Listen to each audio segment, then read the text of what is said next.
Well, hello there, and welcome to Talking Tennis. And I'm very, very excited to be here for what should be an absolutely fascinating Miami Open final. We have the former Australian Open finalist Danielle Collins taking on another former Australian Open finalist in Elena Rybakina. But Rybakina does have a bit more to her CV than that. She is last year's Miami finalist after losing to Petra Kvitova. She's the world number 4. She's a Wimbledon champion from 2022, and she is currently one of the 4 leading players on the WTA tour, along with Iga Swiatek, Rina Sabalenka, and Coco Gauff. Is this going to be Rybakina's opportunity to make up for the disappointment of last year, losing a tight battle to Petra Kvitova in that final? As I said, she's had to fight her way through the draw. She's dropped sets in almost every match apart from her match against Madison Keys in the round of 16. She's obviously coming back from a gastrointestinal illness that she caused her to miss Indian Wells and pull out from the previous tournament in Dubai as well. But then there's Danielle Collins, who is probably the feel-good story of the tournament. She is obviously here in what is going to be her final farewell tour before she retires. And she's been looking absolutely brilliant this week. She's only dropped 1 set. That was the first set she played. And since then, she's not dropped more than 3 games in a set. Love to see you, Jake. Also lovely to see, and also lovely to see Isabel. Hi, Nick. Hello. How are you? I'm doing good. I've been looking forward to this match all day. Yeah, I'm pretty excited about it. I have not seen Danielle Collins play this well in a long time, so I'm like super psyched. Yeah, by a long time, are we talking 2022 Australian Open, or has she played this kind of level since then? I mean, I think she's gotten close to this level since that particular Australian when she made the final, but it's just nice to, after her announcing, retirement, it's just really nice to see her dominate. So it's just satisfying. Yeah, because you covered that semi-final that she had with Alexandrova. I was asleep for that, so I didn't see it. I actually haven't seen any of Collins' run, whereas I have seen a couple of Rybakina's matches. But judging by the score lines, I would say Collins is looking the more dangerous player based on how the draw's gone. I think so, and she's also had a lot less time on court than Rybakina has. I think when we did the stream, it was something like 11 hours and 40 minutes on these courts, and Collins had only like 7 or something. So I think Rybakina is a little bit on the weaker side in this matchup. However, if I were to make a prediction, I would say it's going to be Rybakina in 3. Oh, interesting. It's just my. Is that because it's just my prediction is kind of the level that she's producing, the kind of status that she has as being one of the leading women in the game right now? Just from what I've seen in this tournament, even though she's had a lot more hours on court, she's played more 3-set matches, she's just been able to, grit through it and have really impressive wins, even when she's, like against Azarenka, she got bageled in the 2nd set, but she still managed to win the match. So I think just based on that, she has the slightest of edges in my head, but I'm happy to be wrong. Yeah, I think it's weird given, maybe one of us is slightly more invested in the outcome than the other, but I'm actually going for Danielle Collins to win this. That's totally fair. I don't know if it'll be 2 or 3. I'm going for 2, I think. Something like 6-4, 6, something like 6-4, 6-2, maybe. Okay. Just based on how her score lines have been up to this point. And also her head-to-head with Rybakina. She's won a set in every match she's played with Rybakina. Whereas Rybakina's had to go the distance to beat Collins. I think it's going to be a massively tough battle for Rybakina to get through this. But, hey, she probably can. Right. Speaking of Danielle Collins, she's actually stepping up to serve. first. So I'm going to stick my device here, and then we're going to get going. So we've got Danielle Collins serving, sort of white top, green skirt, goes out long, trying to go sort of on a wide serve into the deuce court. It's more like a dark green skirt with a white stripe on it. We've got a second serve to start things off as both players kind of feel their way into the match. We've got a bit more of a shorter serve from Collins that is we're into a forehand rally at the minute, which is finished with a Danielle Collins winner up the line. Great start from Collins. That's what she's been producing all week. So you're much farther ahead than I am. As usual, the Tennis Channel stream is a few points behind. So I will cover you'll this have to take the lead. I will cover as much as I can. I suspect Jack will be ahead of me by the time he gets on. So we'll have to keep an eye on it. But yeah. So Rebecca's getting ready to receive. She's wearing a sort of a lighter green outfit. Goes for the backhand return, but the first serve is long from Collins. It was fine for her before in that situation. But she's kind of going, she seems to have got something on her leg, like a plaster, like she scraped her knee or something. It's not... yeah, she had that in the last match too. Okay. It doesn't look like any kind of like strapping in the same way as she goes wide with a forehand going cross court, a little bit wild on that one. Back in a kind of tilting her head back to the side, sort of stretching out, feeling her way into this match, as is Collins. You know, it's very hard to kind of tell unless someone really hits the ground running how the players are. We've got a third point in the match, and it's a first serve in play from Collins. Rybakina's return is over the baseline. It's 30-15. Jake's asking what happened with Rybakina's ankle concern. It kind of went away. It wasn't a factor in her semi-final with Azarenka, I don't think. It was obviously something that was giving her some jip in the Sakari match and hasn't really surfaced since. Collins goes wide with a backhand cross court, 30-all. So far, based on this game, this match is on Danielle Collins' racket. It's a bit early, but okay. It's a very early. It's 4 points in. I do realise the ridiculousness of that statement. You just really want her to win, and I appreciate that. I think it was a surprise to Ghosty when I predicted Collins to win this as well yesterday. Ace from Collins, by the way, 40-30. She just needs to win a point in the ad court. I wouldn't have predicted Collins making the final like that. That was a big surprise to me. I mean, you say that. I mean, is Collins the kind of player that you can predict making a final? She's kind of a bit streaky. I guess just given that, like, I haven't seen much of her this season, and her retirement announcement, I just wouldn't have looked at her, you know? I wouldn't have looked at her, especially coming out of Indian Wells. It's not what I would have predicted. I think I thought Iga would make the final here. Sorry to ruin your life. No, I did. I predicted Iga to win the tournament. Yeah. I actually did not think, as Collins, by the way, has won the opening game, as Rebecca's backhand return's gone over the baseline after another strong serve from the American. But I predicted Iga to make the final. I actually thought she'd play Katie Bolter in the final, but it was just a case of picking a random person from the bottom half of the draw because I didn't think Rybakina was going to be competitive because she was recovering from illness. And I made my draw picks after the Sabalenka news, and I didn't think she'd have her head in the game. So it was kind of, Iga versus whoever came through the bottom half of the draw. It ended up being Rybakina versus whoever came through the top part of the draw. But let's face it, Collins kind of, even if Iga hadn't lost to Alexandrova, I don't know. I don't think she would have beaten Collins in that semi-final. Yeah, probably. Yeah.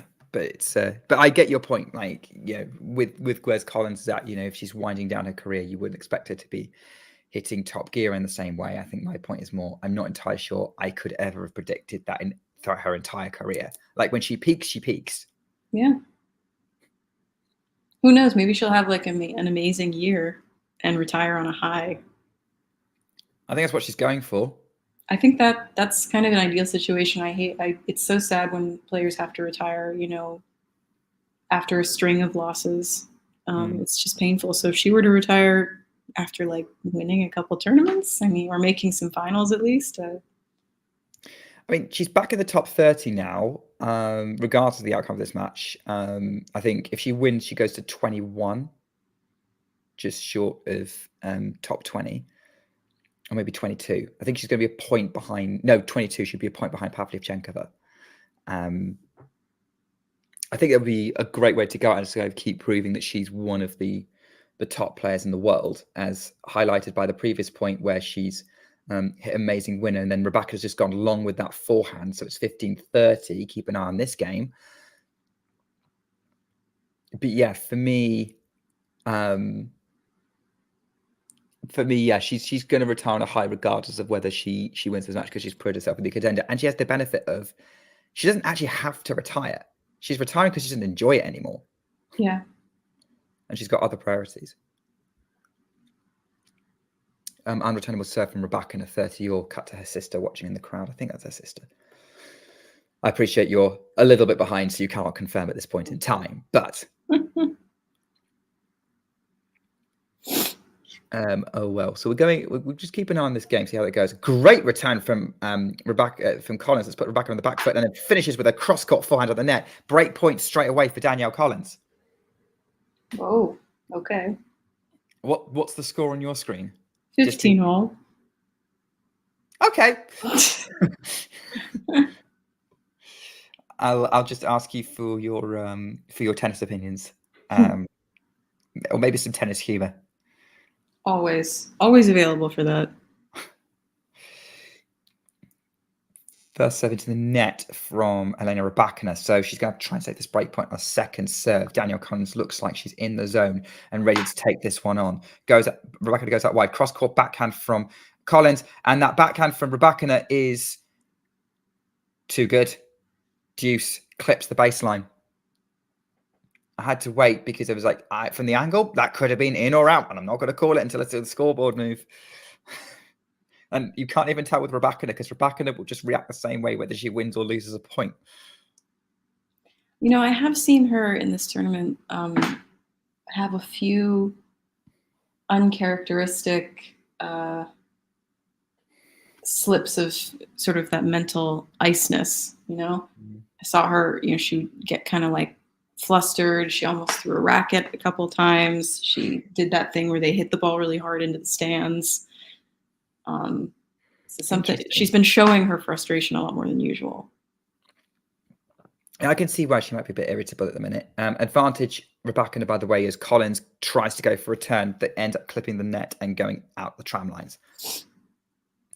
So we've got advantage for Rybakina to try and hold this game. So far, very clear that Collins has made the strongest start, I would say, here. Even if Rybakina holds. Second serve for Rybakina. Yeah, I haven't seen Rybakina kind of get frustrated, but it's interesting to me when that happens. But hey, even Roger Federer occasionally let the mask slip. Rybakina's I mean, he was known for it a little bit. What, occasionally cracking? Yeah. It's Nadal that I don't think I've ever seen crack in a match. Interesting. Yeah, I suppose what you mean, like, yeah, emotionally, yeah, it takes a lot for him to get annoyed. It's usually when his opponent's doing something that he considers to be somewhat unsporting. Yeah. Advantage for Rybakina with an ace up the tee. So I guess what have you been enjoying from Miami so far? Like, what's been standing out to you from this last couple of weeks, stories wise, men down, women's? Well, I mean, Collins is kind of the story of the tournament, I think. Making it all the way to the final in her home tournament. On the men's side, it was kind of, actually on both sides, there were a lot of like weird upsets, you know, like a lot of top 5 players going out. Grigor, Dimitrov. What the heck was that? I didn't watch yesterday's semi, but I was obviously very pleased with the result. again, kind of like Collins, like did anyone really expect Dimitrov to beat Alcaraz? I don't think there was much going into that, given it looked like Alcaraz might be owning the matchup, but Dimitrov played an amazing match to get the job done. Yeah. Well, we have a Jack. We have Jack Edward. Jack is back, ladies and gentlemen. Hello, guys. Hello. Jack, when was the last time you did a stream? I have been doing bits and pieces. It normally is Damien that I'm with for some reason, but I've not done many, Nick. I've not done many. I've not podcasted in a wee while. Been off the scene a wee bit, so good to be here watching my Collins Rybakina stream on a betting website. This is the way of the world now. Yeah. What have I missed? So both opening games have gone to Juice. Collins games didn't go to Juice, I don't think, actually. Came to 30 all and then Collins held. Collins' service games have been basically decided about by either she hits unbelievably or makes an error. That was the opening service game. Rybakina was a little bit more under pressure, making errors. Collins hitting some incredible winners. Did force a break point in the last service game. Rybakina saved it with a great serve and then managed to close out after a couple of juices.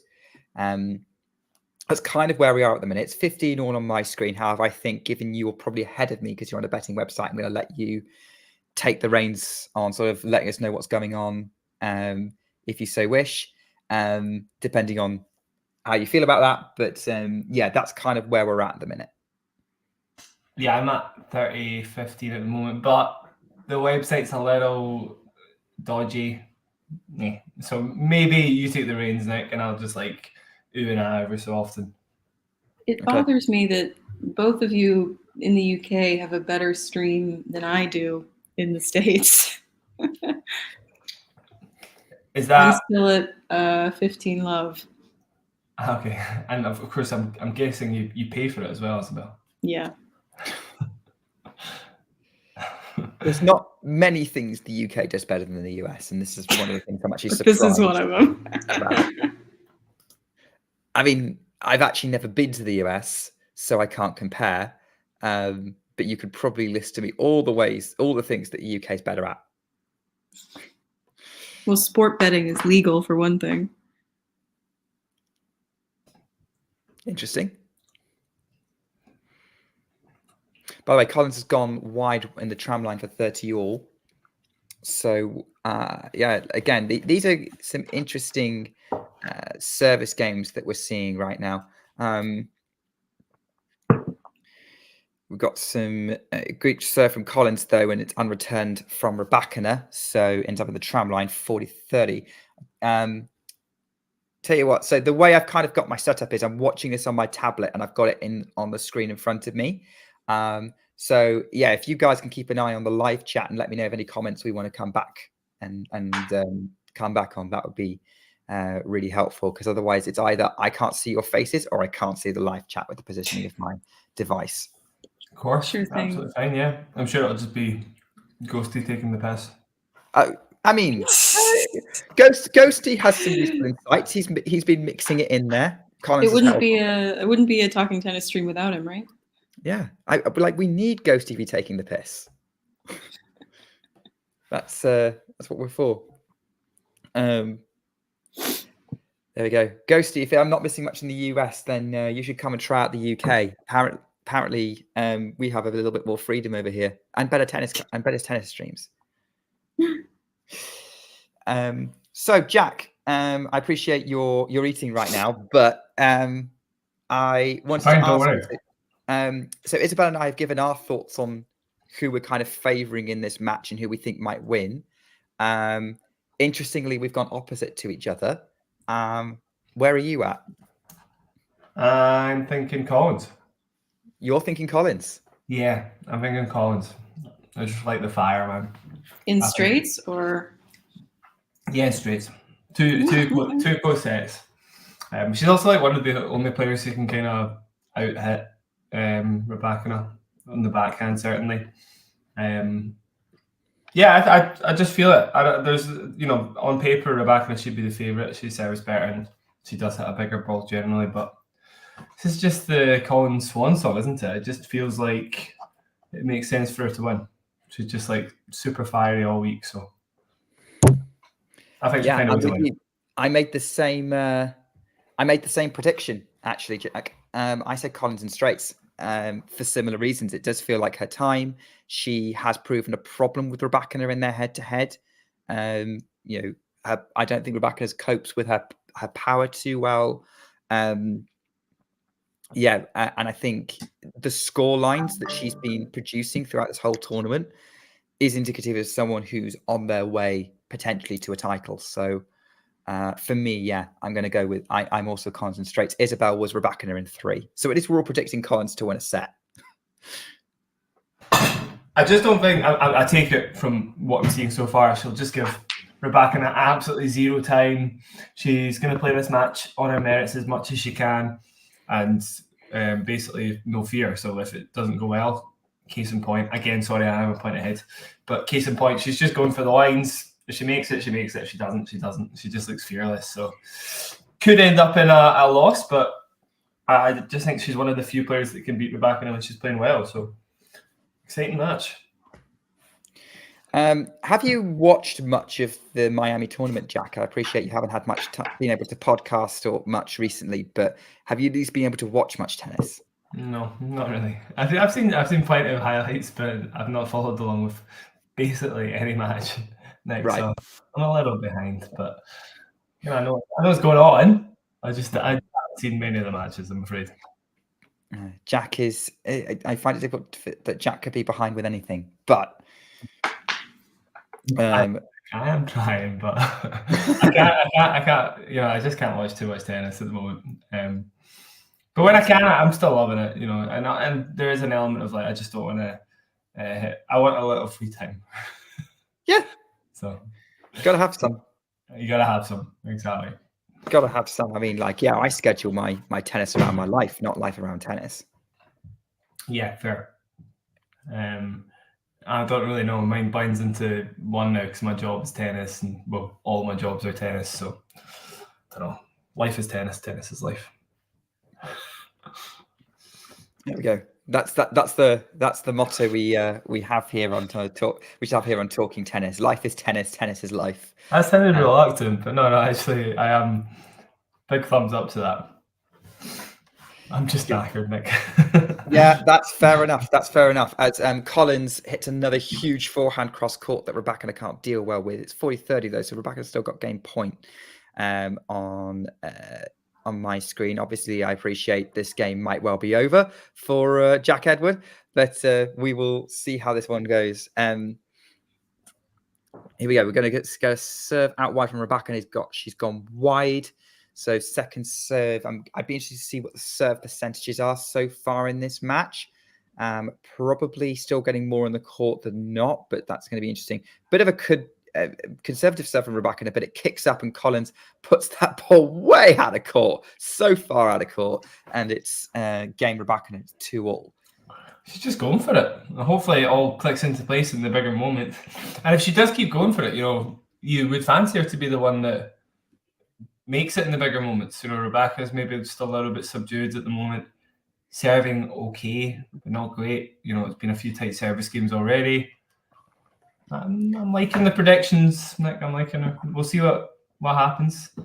How surprised are you, given Rybakina was clearly so in an Indian Wells that she didn't practice for 8 days, and sort of the form that she's and so maybe we would have expected her to be a bit compromised going to Miami. Yeah. How surprised are you that she's in the final? Yeah, pretty surprised. It's nice conditions for her though. Faster the better for Elena for sure. So if she is relatively healthy, then it's not surprising that she'd be one of the favourites here, if not maybe the favourite. She's like the kind of biggest. Well, Sabalenka, of course, but then nobody really, I think, considered Sabalenka winning the title for obvious reasons. So yeah, kind of for me, Rybakina was the favourite on paper, and then Collins just came out of nowhere, and I don't know how to feel because the faster the better for Collins as well. Yeah, I mean, really, like Isabel and I were talking before you got here about it's very difficult to actually predict a Collins win and like a Collins run, because she's such a streaky player anyway.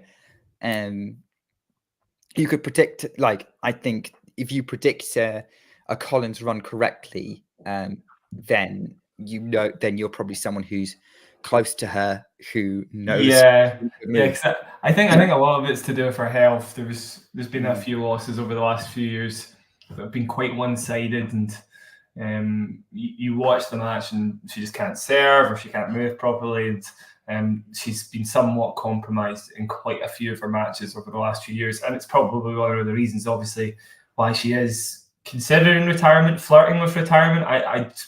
I don't know if anything's official yet, but obviously she has said. It's pretty official. Like, she gave a press conference in Miami recently and basically said, no, I like, she's basically said that she wants to, that like her health makes life on tour really difficult. Yeah. That she doesn't really enjoy being on the road that much and she wants to start a family. Right, okay. So yeah, she is retiring then. Yeah. But I'm sure that's one reason. It's quite easy to get frustrated putting hours and hours into training, and then you get to the match court and she literally sometimes wasn't able to serve at all. So yeah, it's frustrating for her, and at full health she is an absolute danger. She seems to be, I mean, this is going to be a good year for her if she can keep it up. If I would imagine, gut feeling is she'll die down again and there will be a few injuries, and obviously the clay season's coming up. But she might have one more tournament on top of this that's maybe the US Open. Like, I don't know. She's got good chances. I mean, US Open for sure. They don't write her off on clay. She's a Roland Garros quarterfinalist. True. The dodgiest clay conditions you could have gotten. I don't know. We've got quite a lot of Roland Garros quarterfinalists. Genuinely, it's one of those ones that's obviously, because it's so slow, it's pretty prone to upsets. So, and obviously it's still a pretty good achievement, but I think if she came up against a top 10 player on clay, I just would never ever pick her to win. Is basically my point. That's pretty fair. I think it would be really lovely if she had a good run at the US Open this year. That would to retire after having a good run at the US Open as an American player. Like, I don't think it gets really better than that. So that's what I'm kind of hoping for her. What's her best result at the US Open? I'm not sure. I need to look it up. Probably not my laptop, because that's just not going to go well. Not great, actually.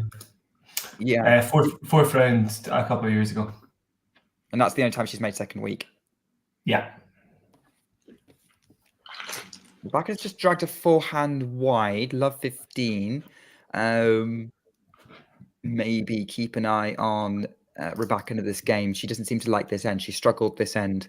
A few service, like in her opening service game. So something we're gonna keep an eye on.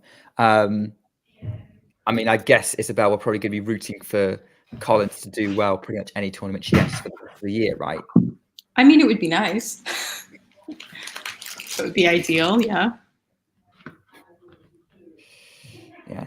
We've got to have a look and see. We've got a rally here. Cross court backhand from Rybakina. It's already a really, really good match. It goes back, moves the Collins around with the forehand. Now goes backhand cross court for the net. Too good. 15 all. That was actually a pretty good rally from both. That was quite entertaining overall. Oh, well, I can't wait to see it. Oh, yeah. Ghosty pointing out that Collins' favourite place was Australia, which, yeah, those super quick conditions will favour her game. Is she going to play Charleston, do we know? Couldn't tell you, I'm afraid. Not sure. I think Juan Ignacio posted the top 100 players' schedules for the next month. So I might just check that in a minute. We've got Rybakina serving out wide, then lines up for the forehand up the line, comes in behind it again. She's coming to the net a lot more now, finishes with the overhead. And maybe that's a tactic that could work well for Rybakina against Collins. Try and, if you put her on the back foot with the serve, try and rush her a bit. Yeah. But serve and volley? Probably not serve and volley, but certainly, serve, ground stroke, volley is definitely a play. Yeah, a bit net rushing, exactly. every now and then. What's the difference between a net rush and a serve volley as Collins basically hits a forehand out? Well, net rush implies you may be going in at the wrong time. I would say just an approach shot, I think, instead of net rush. I sort of approach shot is a shot. Obviously, you're coming off the back of. It's not the serve. It's literally just any other shot. Okay, fair enough. There we go. That's there we go. The technical difference from renowned tennis coach Jack Edward.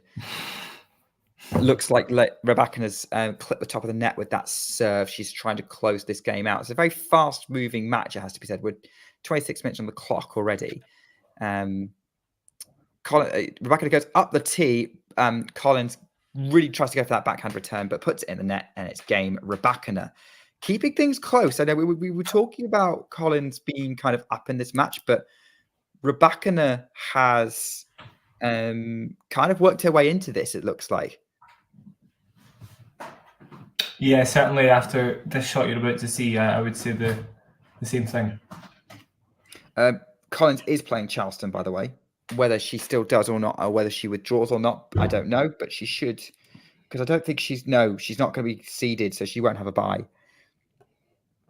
Charleston seems to be quite well attended by the top seat, by a lot of top players, as Rybakina takes advantage of a very short shot from Collins and comes in, and it's now love 15 on the Collins serve. I think it's the first first match that we it's the third game Collins where Collins hasn't won the opening point on serve, so maybe a little bit of pressure out the gate. Goes out wide with the first serve. Too good. 15-all. It's a good question from Ghosty if we want to get into the change of ends.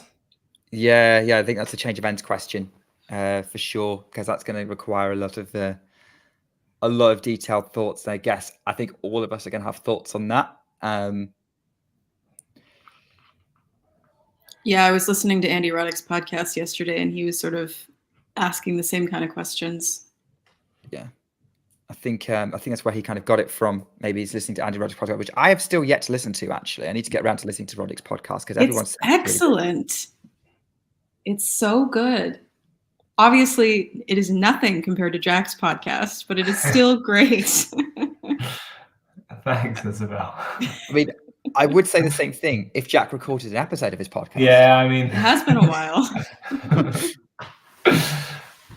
I think the last one was like October besides the quiz, so it's been a little while. Great points for Collins, for Rybakina on the Collins serve. Collins is kind of trying to get her team to hype her up here, but that backhand kind of looped over the baseline, kind of drifted over, if anything else. And suddenly we're going from Collins being in the ascendancy to Rybakina being in the ascendancy. 15-40. This is the big moment here. What's Danielle Collins got here? Goes out wide with the first serve, misses it. No, it looks like it's a let because she's getting a new tennis ball. Oh, it was an ace. I'm like, again, relying on the scoreboard here. So 30-40. First break point to save with an ace. That's a good way to start from Danielle Collins. She's going to want to do the same thing again on this break point. Let's see what she does. Is still taking her time. I'm still seeing Rybakina getting ready to serve. Now I'm seeing Danielle Collins serving. Goes up the tee. That one gets in and it's unreturnable. Two brilliant first serves from Danielle Collins to save break points. Yeah, strong. Very strong. Look the slider a lot. Very well placed. And there's that trademark. Come on! From Danielle Collins. It's not meant to be an impression. It's just how I see it pronounced. Channeling her soccer mum energy or hockey mum energy, whatever you want to call it. Jack's getting all kinds of compliments in the live chat. You're a popular man, clearly. I don't have to take these comments, I'll be honest. Do I want to be prettier than Camilla Giorgi? I'll take a shot.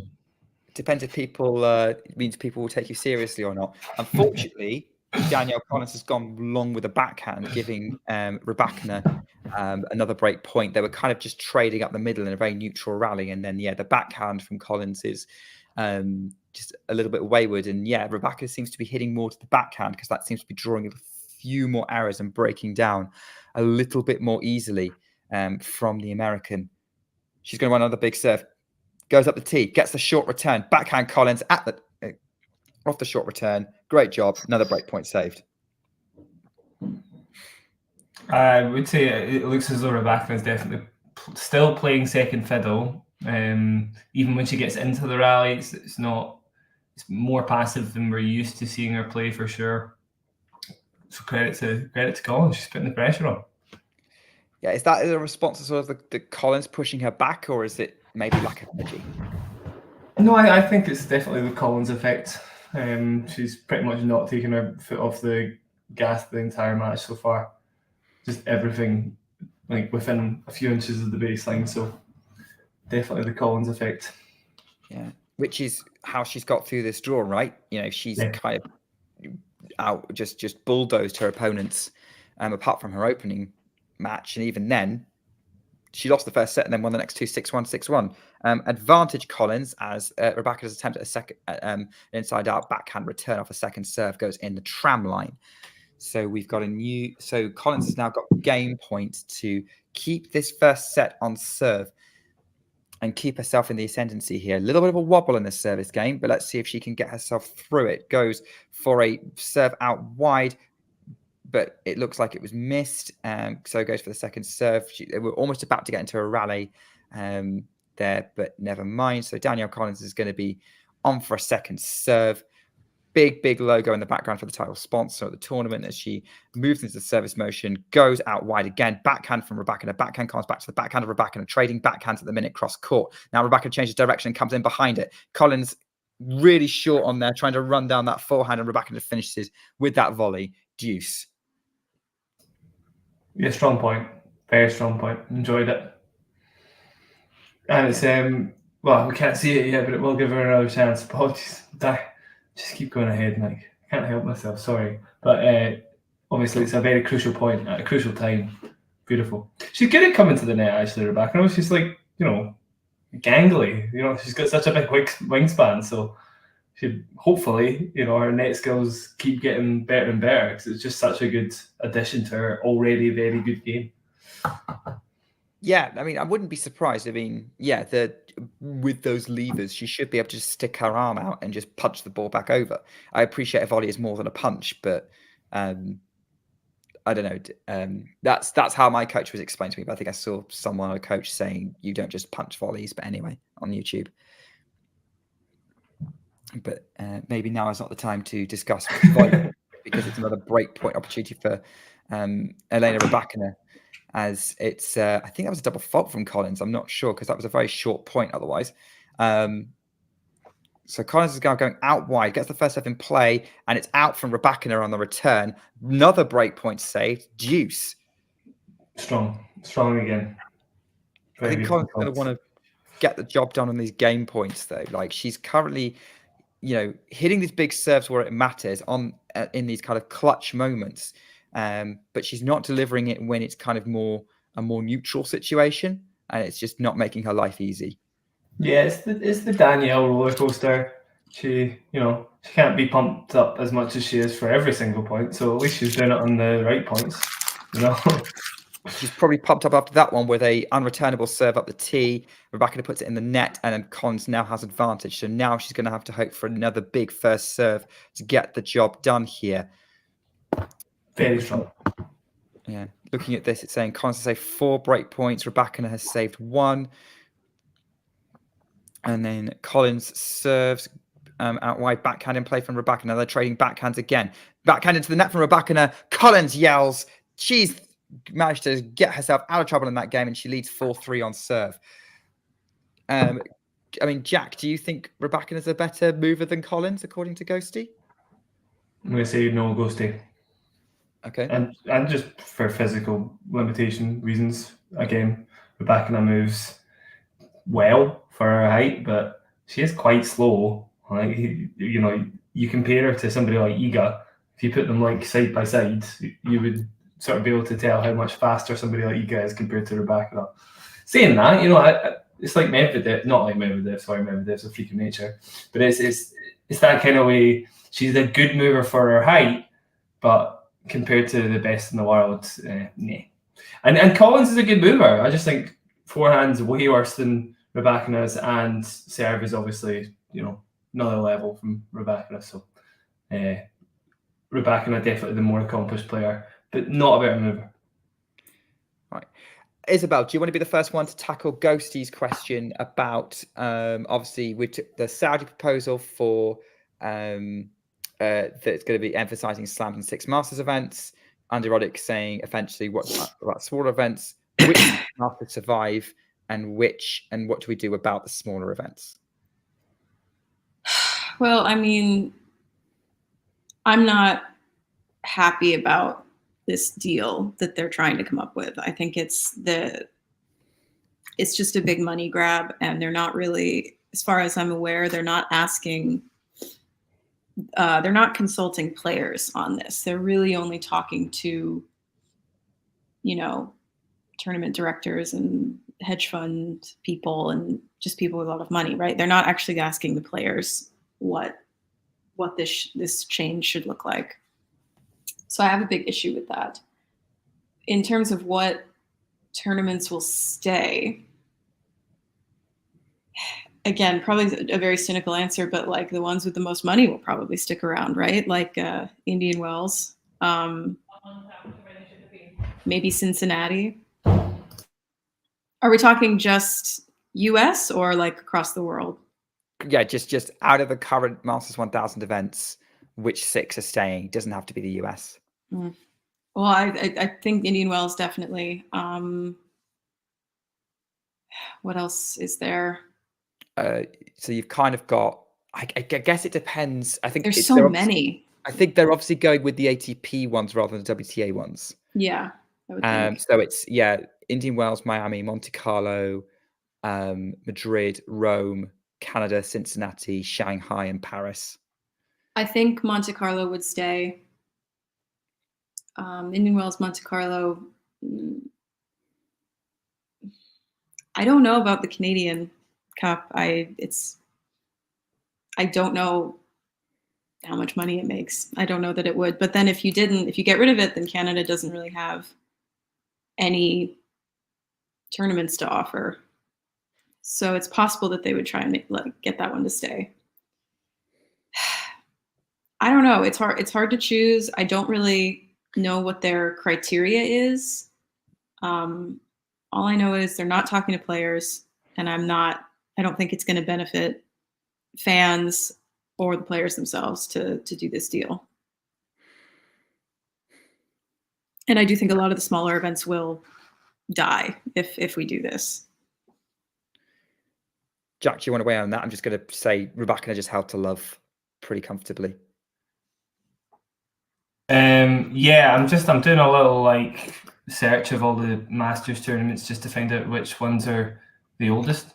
Because I would imagine that's probably going to be a determining factor. In terms of ATP Masters, they've all been on the calendar pretty much since the Masters series was invented in 1990 when it was the Super 9. The exception is Shanghai. Madrid as well. Shanghai, Madrid, yeah. Yeah. So I would probably imagine the youngest ones are Miami, Madrid, and Shanghai. So that would probably, the ones that are steeped in history, like Monte Carlo, particularly Rome, the Canadian Open actually is the oldest Masters. I didn't know that. Yeah. Ooh. Yeah, in terms of the one with the most history, it goes back to the 1800s. Yeah. There's a few other ones though. Monte Carlo's pretty close. Like that's 1896 compared to the Canadian Open being 1881. So if you're talking like youngest Masters and you get rid of them, it's probably going to be one out of your Sunshine Double, Miami Open, which would make sense, I would say. Then probably Madrid. Again, that's one of your clay ones. Get rid of that, and you've only got 2 clay Masters. I think that also makes sense. And then one in that big kind of stacked American swing, probably going to be well, all the masters there are pretty old, so it's a little tougher to argue. So maybe Shanghai, but then money-wise, that's probably not going to happen. China and all that. So yeah, I think I agree with you. I think I agree with Isabel on. I think it's going to come down to the money, and who's putting money in. I think Monte Carlo will go for that reason. It's actually one of the lesser paying Masters 1000s. It also is not combined. I think the combined 1000s will stay. I think that for that reason, Paris would be in trouble as well. But then sort of other ones you'd have to kind of work out which is. My understanding of the proposal actually was that all the 1000s would be safe and it wouldn't be the slams plus 6 1000s. So I'll have to double check it, but I also agree with Isabel that players should be consulted. Same thing with any calendar decisions. The players need to play as much as that, as much as they are able to. Having said that, it would be a reduced schedule for the top players in this situation. I will be controversial. I am not against the idea of a Premier Tour in principle. I don't like the way it's coming about. Yeah. And because it actually fits with how I watch tennis anyway. My concern is also the one thing about it is I don't have a solution for how to make sure the smaller tournaments survive. And before that kind of got implemented, you need to look at it. And look, it's kind of a knee-jerk reaction a little bit to the Saudi situation, which now doesn't seem so obvious. It looks like they're now looking at investment from other Gulf Arab states instead for the ATP, which is what's kind of triggered all of this. I mean, in many ways, it's resetting tennis back to the way it was before the ATP took over the men's tour in 1990, because before that, it was the ITF who was the main organizer, and then the ATP said, we can do a better job of this. Up to that point, the ATP was just the players' union. So it is kind of resetting things back to the way they were 30, 40 years ago in some ways, maybe even longer before the WTA tour came around. You're talking 50 years ago.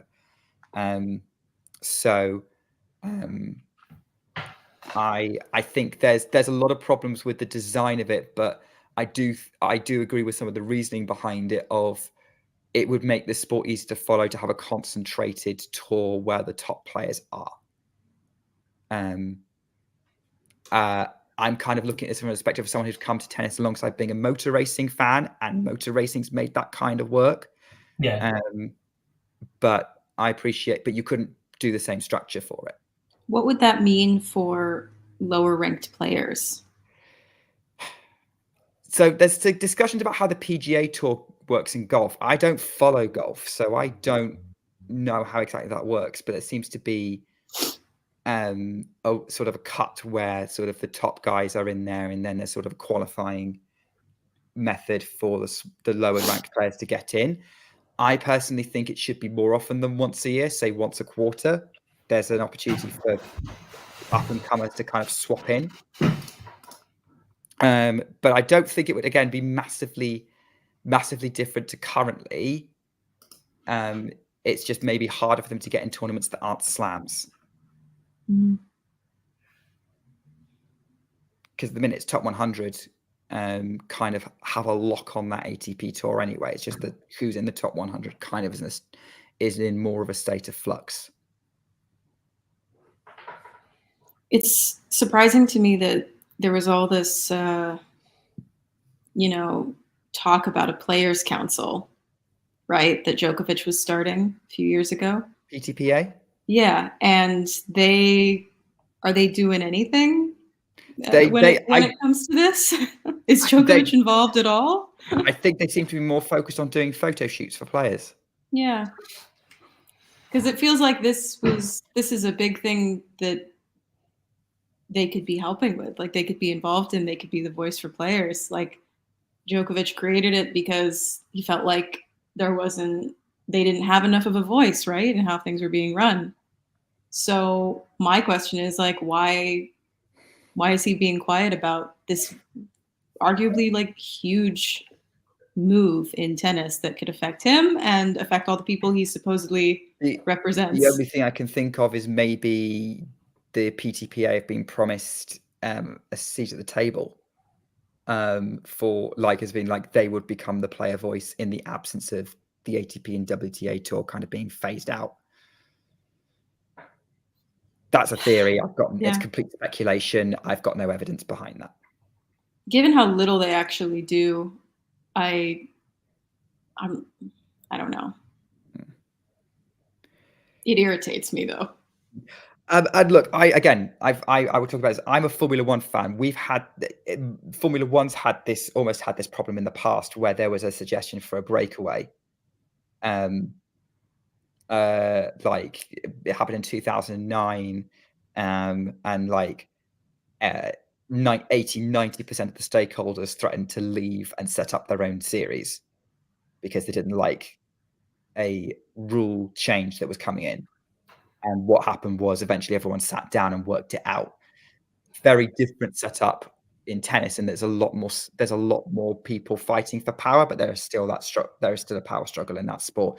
There is still hope that this could be worked out in a way that these tournaments that are looking to set something up separately would be happy with, and then we'd stick with the status quo.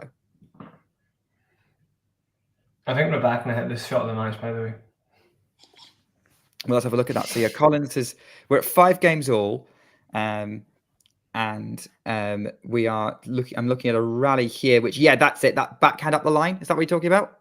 Yep, beauty. Can't wait to see it. Is it? Are you still in the previous game? The previous game just ended, so I'm 2 points behind. Yeah, I'm seeing the replays. A magnificent running backhand that was flat, clipping the line, and it's 15-all. So actually, they've just shown the winner count. Like Collins hit 11 wins and Rybakina's hit 13. This has actually been a very high. Rybakina's definitely worked her way into this match, and she's been holding quite comfortably towards the end of this. Collins is bouncing the ball and is going to be preparing to serve here under a little bit of pressure, maybe 5-all, 15-all. Goes body serve. Now forehand cross court to the forehand of Collins up the line. Backhand Collins is wide. Collins is now again looking for more encouragement for her team, and it's 15-30. Uh-oh. Might be 15-40 in a second. No, just a big miss from Rybakina. Forehand return miss. Sometimes does go a wee bit wobbly. Probably better on the backhand in return. So remember, you might be about to see that. Yeah, that's a miss. And yeah, there's the Rybakina Ice Queen breaking there. She's shouting at her box. Yeah, that's unusual for Rybakina. Not been unusual for this week though. That's what I've been saying. Something's up with her. Not that she shouldn't show, frustration now and again, but she is usually so chill. So I'm like, is something wrong? Should I be worried? Yeah, players should be able to act how they want on the tennis court, but it's when they act contrary to how they usually are is when we get concerned. Yeah, agreed. All right, so Danielle Collins is going to be serving out wide. Backhand from Rybakina. Well, looks like the serve was long, which it probably relief for Rybakina because her backhand return attempt was long. So Collins is going to try and serve this out and make this a change, take us to a change of ends. Goes for a body serve, backhand into the net from Collins' deuce. It does feel like the momentum of this match has kind of been shifting towards Rybakina.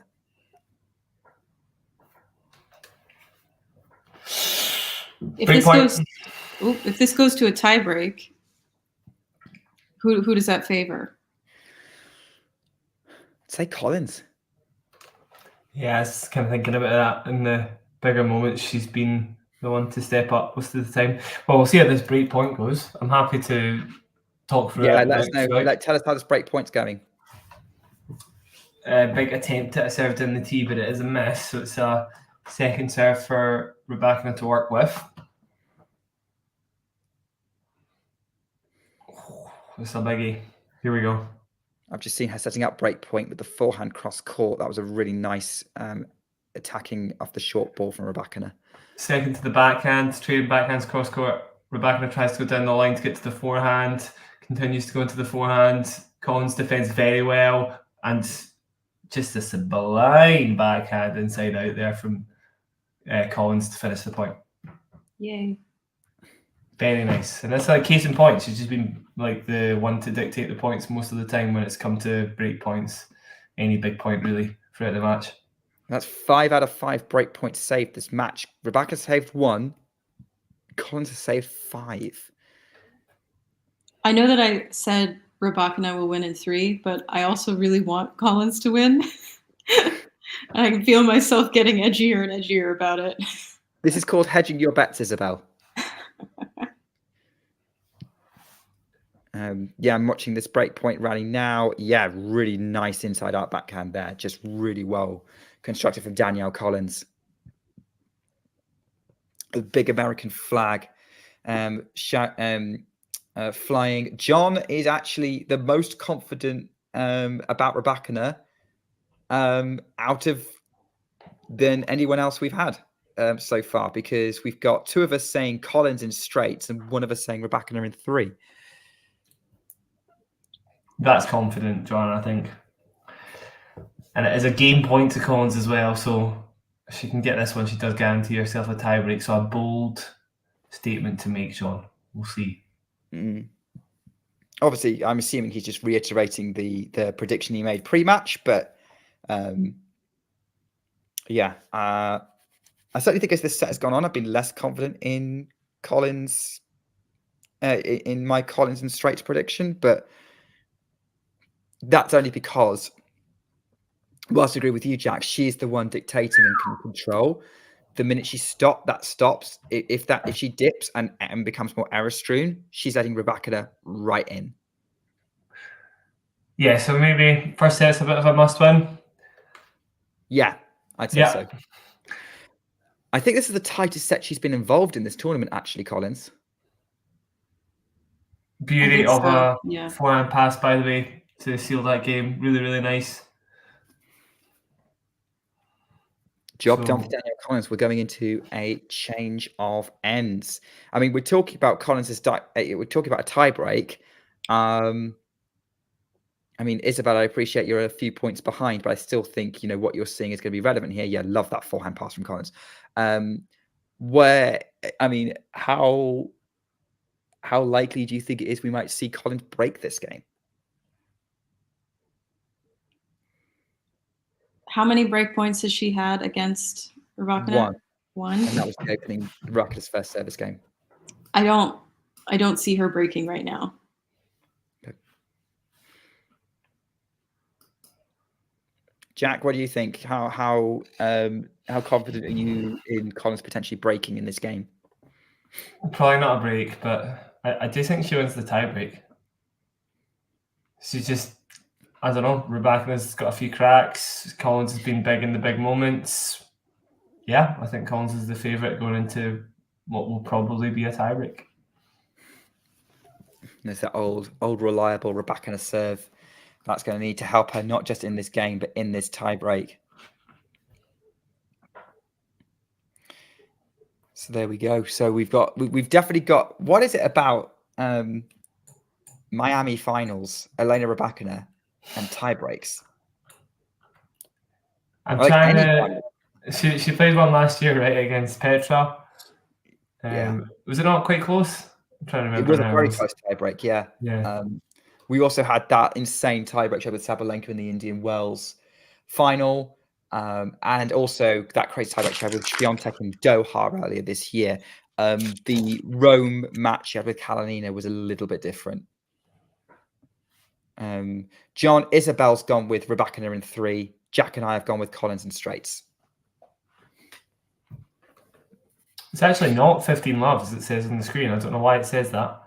It's actually leveled up 15, and it'll now be 15-all after a missed return. Yeah, so Google's made a mistake there. So yeah, I'm just seeing what's going on here. Why does it think that? Backhand from they're trading backhand on the opening point. Yeah, winner from Collins up the line, love 15, which is now 15-all on Jack's screen.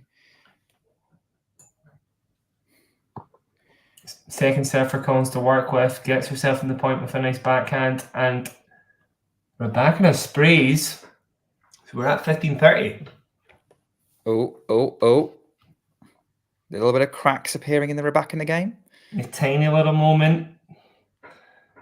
This is the point.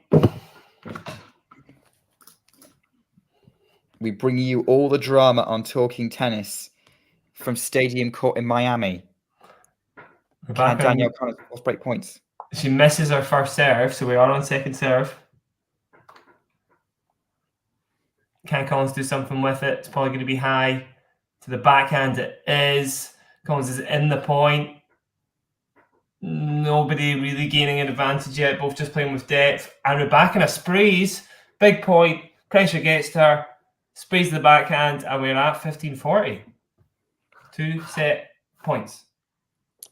Big moments. Rybakina has saved 1 break point so far this match. She's now got to save 2 more to keep herself in this set. My stream is frozen, so. We're bringing the match to life for Isabel. Hopefully we're bringing the match to life for you at home as well. Yeah. And I'm closer to Miami than any of you. All right, save a shower.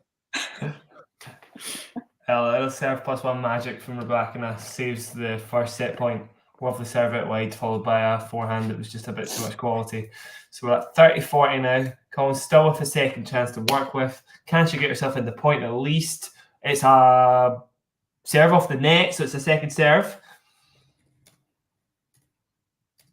Denied by the net cord.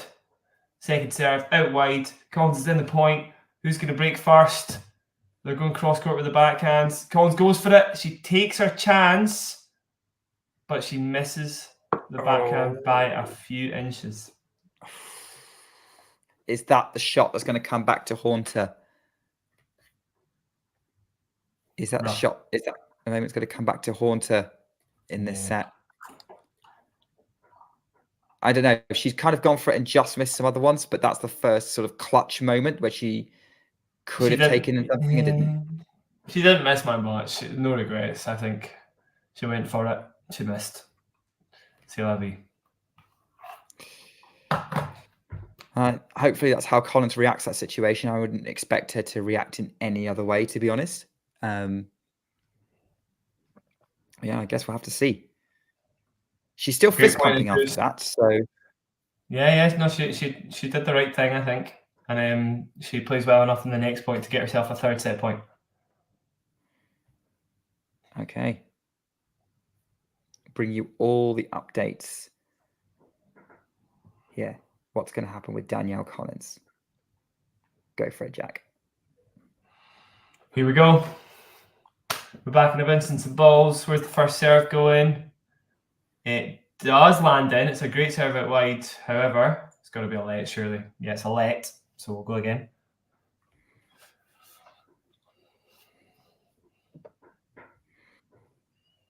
Okay, one more time. Reset. And again. Big first serve into the body. It's nowhere near enough. Big return. And it's enough to win the set. Danielle Collins is up a set in the Miami final against Elena Rybakina. Oh my God. I was wrong. Hey. Handbreaker. Isabella's never been so happy to be wrong in her life. Yeah. I'm still at the second set point. So, I mean, look, your prediction of Rybakina in 3 could still happen. Hey, you know, probably don't want to think about that, but if Collins wins the whole match, like I'm gonna be happy. Like this, you know, it'd be great. She's, I think she's, I I think she's looking good. This is the closest set that Collins has been involved in all tournament. The closest set up to this point, win or lose, was 6-3. It's mad. So Rybakina is testing her. Were you guys aware of how many? I didn't realize how many finals Danielle had been in. How many Four, is it? isn't it? Yeah, this is her fourth. I was sure she'd been in a few more than that for obvious reasons. So yeah, this is only her fourth final, and would be her third title if she manages to seal it here. So 3 out of 4 ain't bad, and the one that she lost was a Grand Slam final against Ash Barty, which that was a final everyone wanted her to win. Yeah. Well, Barty to win. But yeah, I was gonna say. I meant Barty. I realised her could have applied either way. She's not won it yet, obviously. We'll see, but yeah, big deal. It's good.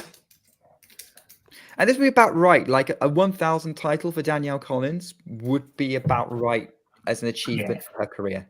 Yeah, for her level, absolutely, definitely. I mean, we're all winning WTA 1000 titles nowadays, aren't we? Jasmine Paolini. You've got one, haven't you, Isabel? Yeah, that's true. Yes. And I won the whole thing without having to serve once.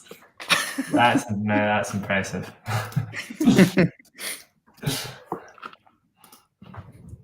Leave you with a Medvedev for the WTA tour. I can't. I mean, I hear that so often whenever I'm on a stream with John. He talks about how one time Jack said I played like Medvedev. I'm just like, I don't think it was a real comparison. Jack, you're on the stream. You can justify yourself here. I'm trying to remember what was similar about it as well. Not much. I don't think. I'm sure it was just a very nice flat backhand, maybe. Do you know? I'm sure there was real comparisons. I think it's just that I hit very flat. I don't get a lot of spin, and I'm scrappy, but I'm not good. Okay, it's going to be for one of 3 reasons. It's going to be Isabel's a flat hitter. Mm-hmm. Isabel is will just be quite happy to be in a long rally, or Isabel has a very, very unorthodox technique. Yeah, I think it was the third one. Yeah. That you wouldn't normally teach. And I can tell you exactly what it is. It's a 2-handed forehand. Yeah. Oh, you're about to. Yes. Yeah. It's just what came naturally to me, and I can't hit any other way.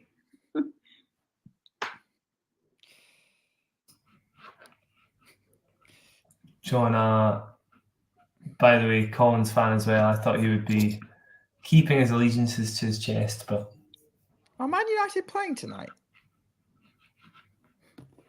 The Paolini roast is fair. I mean, come on. Like, what is happening, WTA Tour? If you're letting Jasmine Paolini win I'm sorry, but I'm just saying it. Wow. It's fair. Look, Paolini, I'm sorry. You don't think much of her? No, I don't. No. Oh, I've been big on Paolini for years. Love her game. She look. I don't care how she plays. She on her day. She competes with the top. Yeah. With the top players, and makes their life difficult. Yeah. Yeah. To be fair, to me, that ticks the boxes for what you need to be a 1,000 champion. Just like on your week, you're better than everyone else. Push and shove your way to a title, pun intended. I mean, look, how many other WTA pushers have a WTA? I know exactly. There is a pretty vast count. So, but on a fast kind of surface like Dubai, I was just like, what is going on? Seriously. I mean, let's face it. The only reason that she has that title is because Iga ran out of gas in that semi-final. Yeah. Yeah, I mean, 100% Iga's beaten Paolini on paper, like every single match. Like the matchup is excruciatingly bad for Jasmine Paolini. Yeah. So, I mean, maybe not. Maybe if Iga's tank was low, maybe she got through Kalinskaya Paolini would have made it more of a match than she would have normally done. But oh yeah, Manchester United are playing tonight. I didn't realise they were. Oh well. Well, there you go.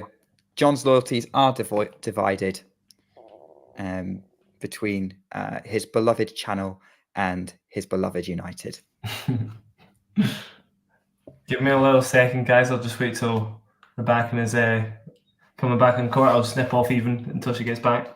Okay. All right. So we've got so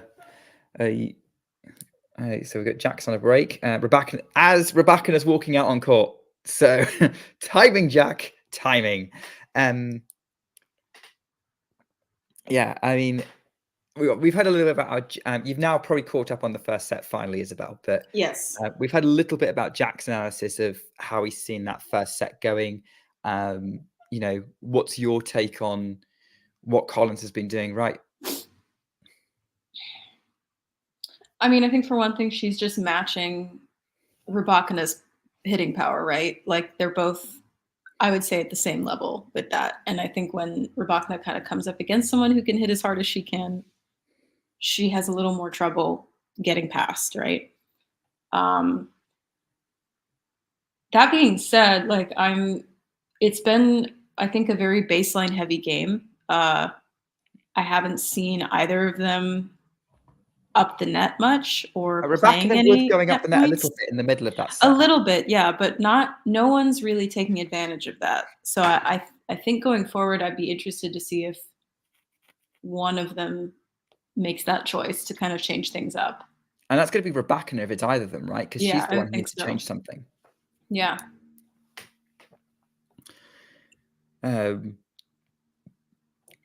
Yeah, look, if my prediction's going to work out, it's going to be a tight first set followed by Collins being very much in control of the second. Maybe, but I wouldn't put it past Rybakina to win the second set. Well, we'll definitely win past after hitting that backhand winner up the line. Yeah, I mean, and she can dig very deep to get these wins. So I think she'll take the second set.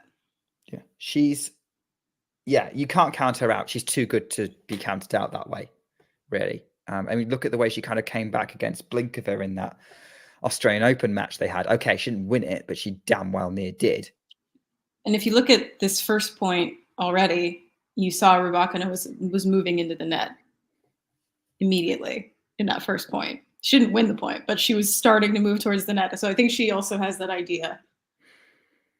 Colin's been keeping her pinned back for these last couple of points, it has to be said. She's just finished this one with an overhead to get to 30-15. Yeah, Matthews also picked up on the that first set, that first point being sort of Rybakina coming in. And so far, yeah, she's staying back now. Maybe she's realised that was not working. I don't know. Huge forehand cross court from Collins. No amount that coming to the net would definitely not have prevented that. Great +1. Collins already on the board in this game. On the board in this set.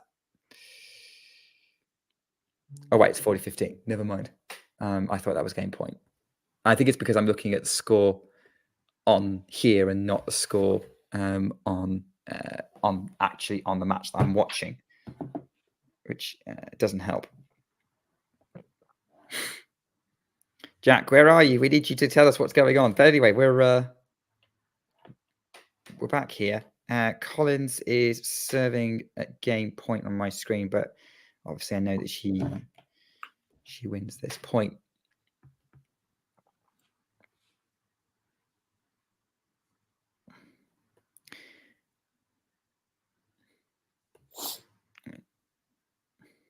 I mean, yeah, we're talking about, maybe, Rybakina trying to come into the net, and that might work.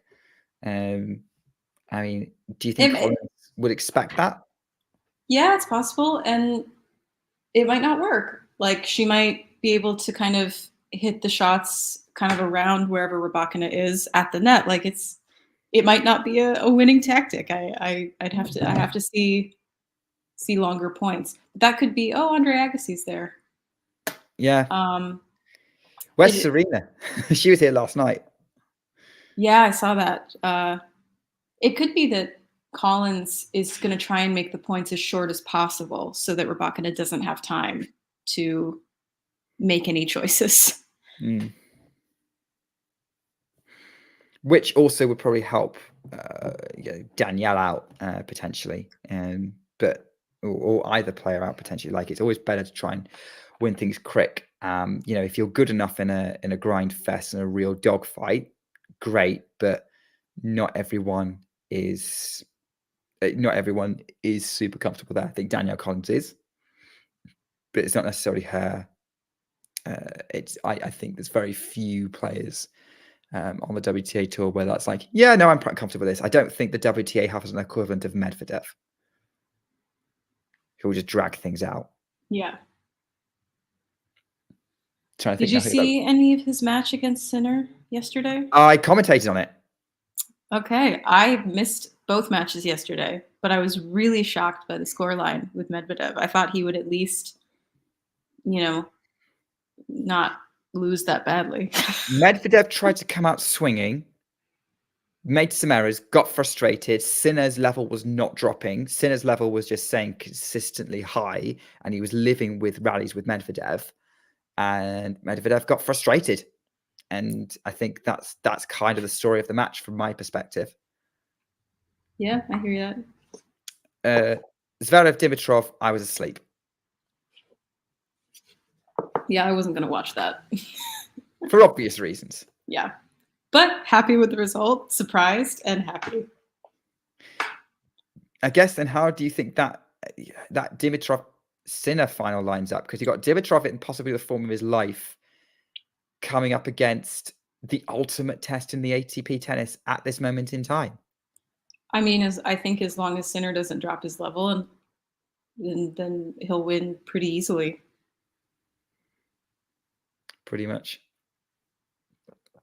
No, I don't know why you're asking people for their point about Katie Voynets. But she's a good player. Jack, whatever you're trying to say, you're on mute. Well, you got the gist, I'm sure. Yeah.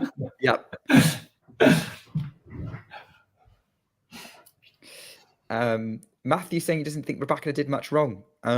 Just needs to up the first serve slightly and take her chances on break points. But I feel like Collins slammed the door in her face on those break points.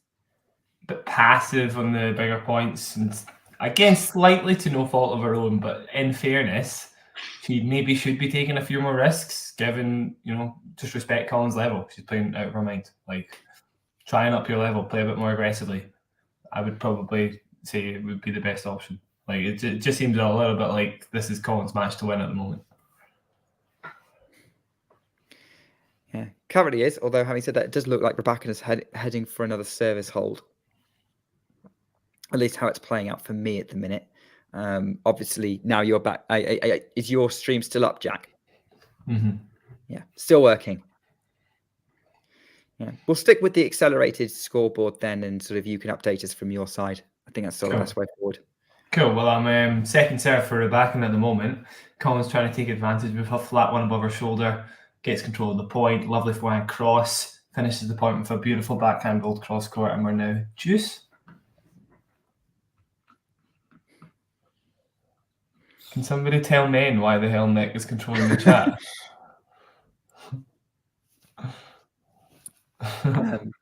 I don't know. I don't know why. Nick is controlling the chat. Am I in control? Am I? Don't I feel think like so. it's a bit in The Simpsons where, like, Smithers says to Mr. Burns, "You're flying the plane, Mr. Burns." Excellent. That's a break point. Here we go. I'm feeling shades of last year.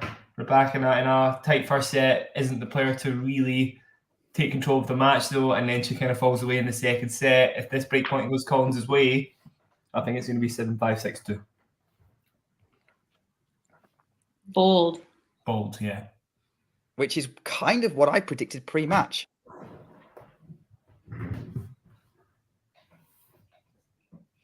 Nick, control yourself. Second serve. Sorry. Return from Collins. Fantastic. She makes the forehand. It's a break. Collins is up 2-0. Wow. Here we go. Here we go. I think we were feeling good about Danielle Collins in Miami. In this final, we have to be feeling very good about her prospects now.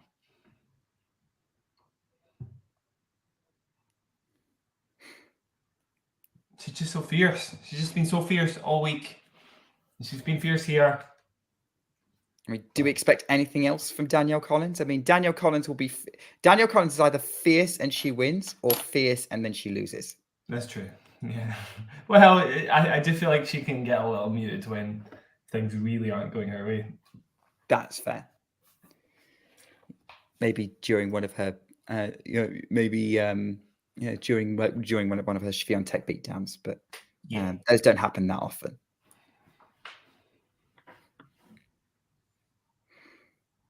Right, big game in a way. It's almost like, if she wins this one, it's a fair way back, but if Rybakina can get the break back immediately. But honestly, I just don't think she's playing that well. It's felt a little passive. There's not been many changes of direction from Rybakina compared to Collins. It does feel like, feels like Collins is the one to take control of this one. Is my stream okay, Nick? Yeah, your stream's fine. No issues. Cool. Just a little dodgy there, and my stream has frozen. Okay. I'll keep an eye on what's happening in the match then, just in case we get some drama. But I was going to ask. I mean, is the fact it was a 7-5 set then kind of has Rybakina got herself into this? Did Rybakina make that first set close just because of her serve? Yeah. To be honest, I do feel like most of the rallies are certainly being dictated by Collins. I think I'd like to see a stat on that, how many ended Rybakina's way. But, she did hit a lot of winners, I suppose, actually, so maybe we're being a little unfair, Nick. But then your winner count is going to go pretty high if you're finishing a lot of points at the net, where Collins isn't really doing that at all. So probably the forced error count and the winner count is going to be much higher for Collins than it is for Rybakina, I would say. It's just felt, it doesn't matter about the stats, it's just felt passive from Rybakina. Doesn't really seem to be trusting even the backhand in the big points, which is normally a little more solid. She did hit shot of the match with that backhand though. She does, that's true. I might revise that though. I don't know if it feels like Collins must have hit a better one since then. Okay. Isabel's gone. I guess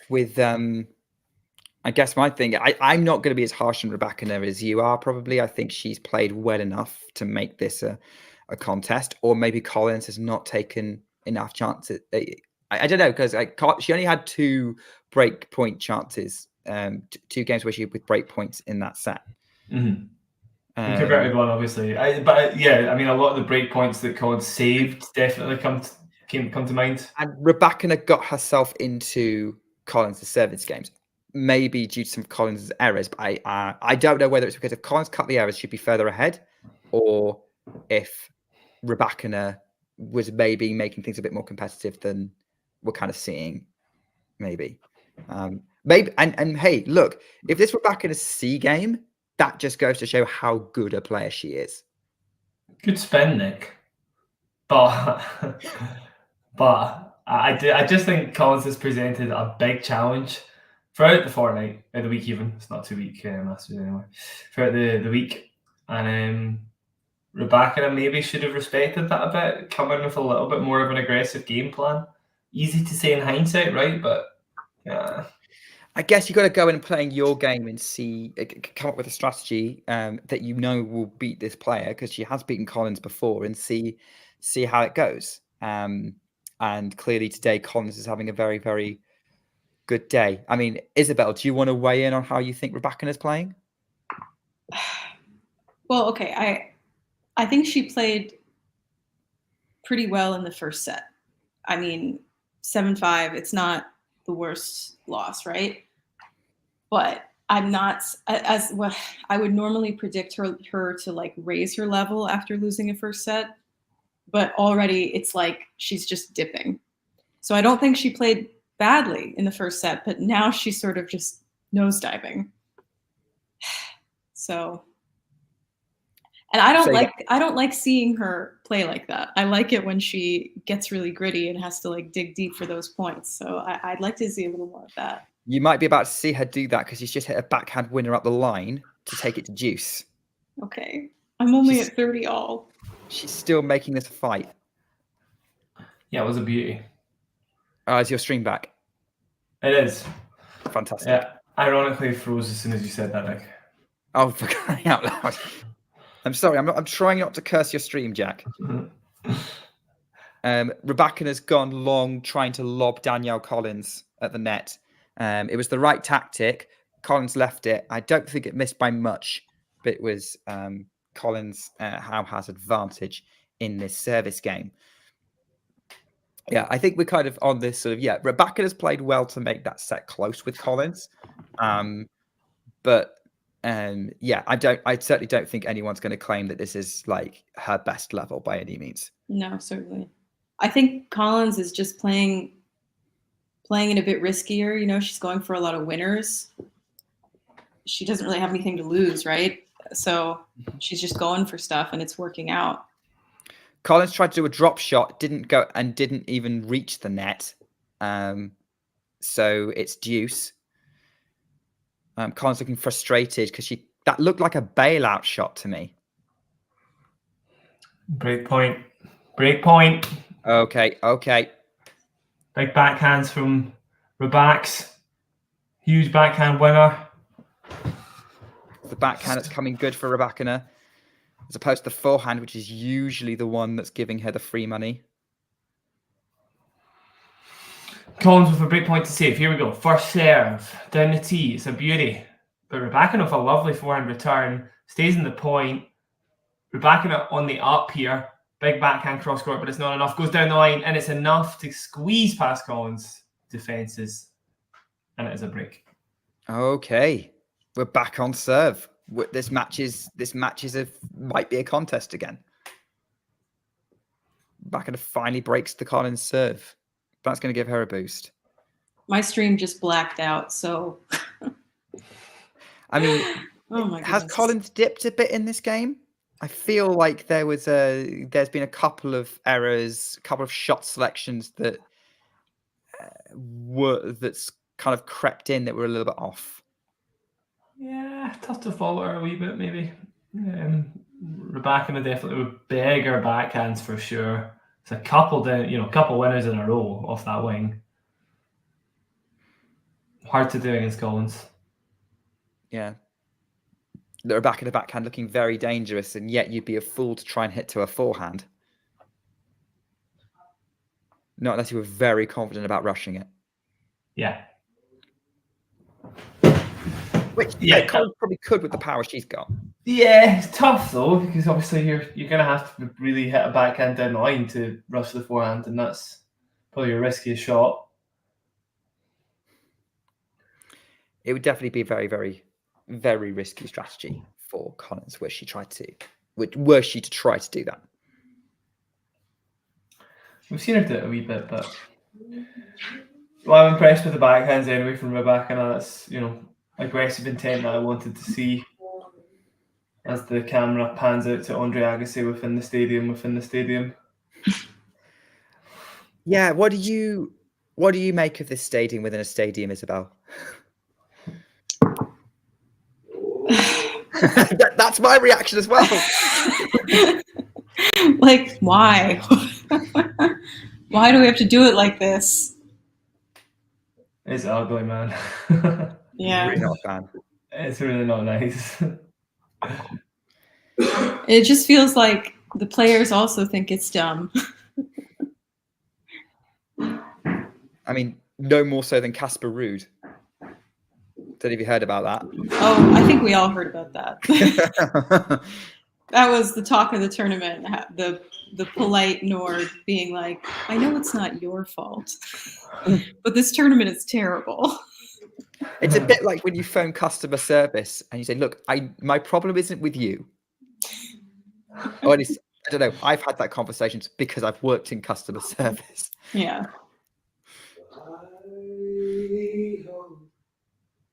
Is that your dad? Me? I don't know who's singing in the background. It's my roommate. Okay.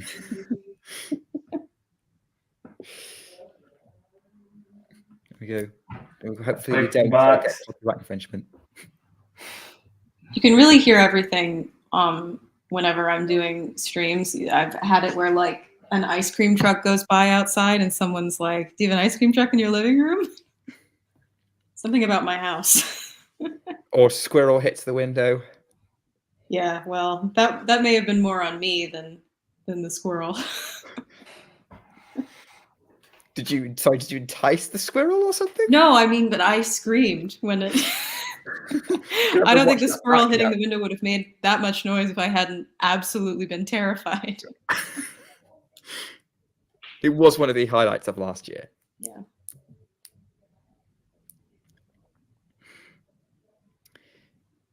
Speaking of highlights, Rybakina is certainly having some highlights of her own at the minute.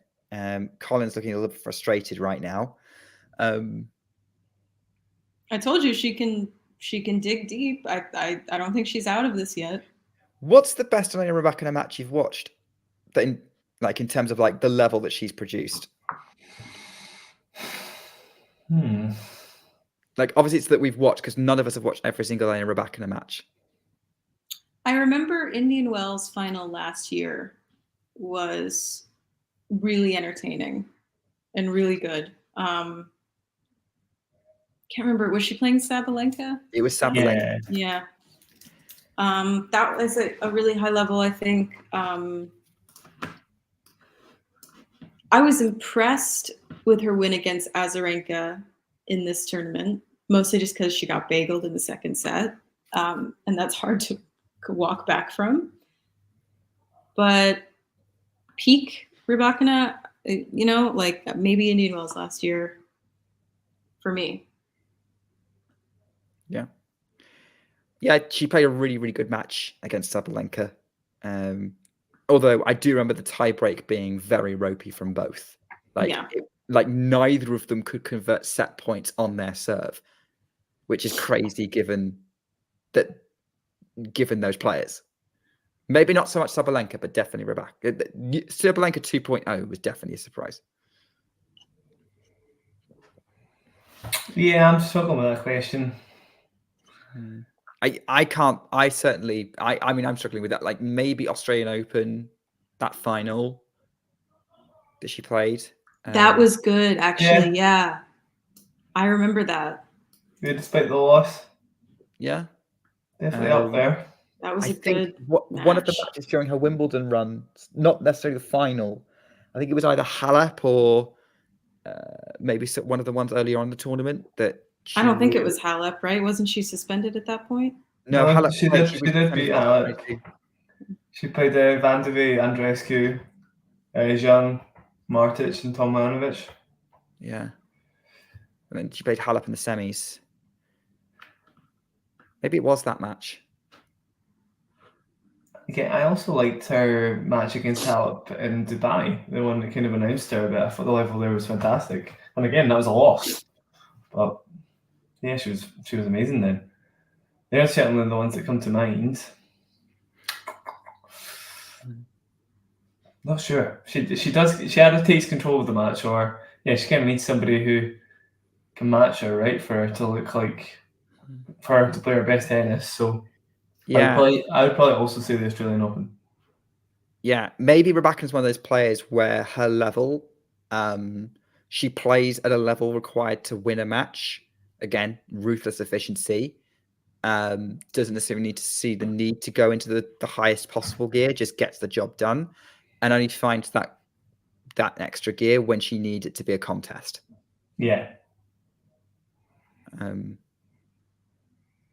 Yeah, it's like Iga just goes into like full throttle, top gear constantly. I just feel like her red line isn't that far off her base level. It's like she's just like insanely good all the time. Yeah. Yeah, that's the kind of. What about Sabalenka? Where would she kind of reign on? Sort of on where would she be on that scale? What, like how far is her base level from her red line? Yeah. Yeah, a little far. I would say. Yeah. It's obviously our base level's got far higher, far higher. But yeah, when Sabalenka's at her best, I think she's better than the other two. Absolutely. Do you think we'll see a little bit of a dip from her going forward in the season, Sabalenka, or do you think she'll kind of be the same? I think she'll be the same. I don't know, like It's hard to say. Since Wimbledon, again, I'm looking. I would look this up because I'm writing a popcorn piece about it. But Sabalenka's actually got the weakest win-loss record of the top four. It's better than everyone else. But right. If you look at sort of wins and losses starting from the US hardcourt season, she's fourth. Yeah, is that mega surprising? I suppose it kind of is, just given she won Australia, but yeah. Yeah, Australia's kind of the Australian US Open kind of boosted her. Yeah, like so obviously such a slam presence nowadays, but actually there is still the odd funky loss. So yeah, the one that kind of surprised me because Rybakina's third, which I think I hadn't realized her win-loss was that good, that consistent still, because she kind of there were kind of questions about whether she'd gone off the boil going towards the end of last year, and then obviously this year she came out swinging. Yeah, I'm surprised Coco's is higher.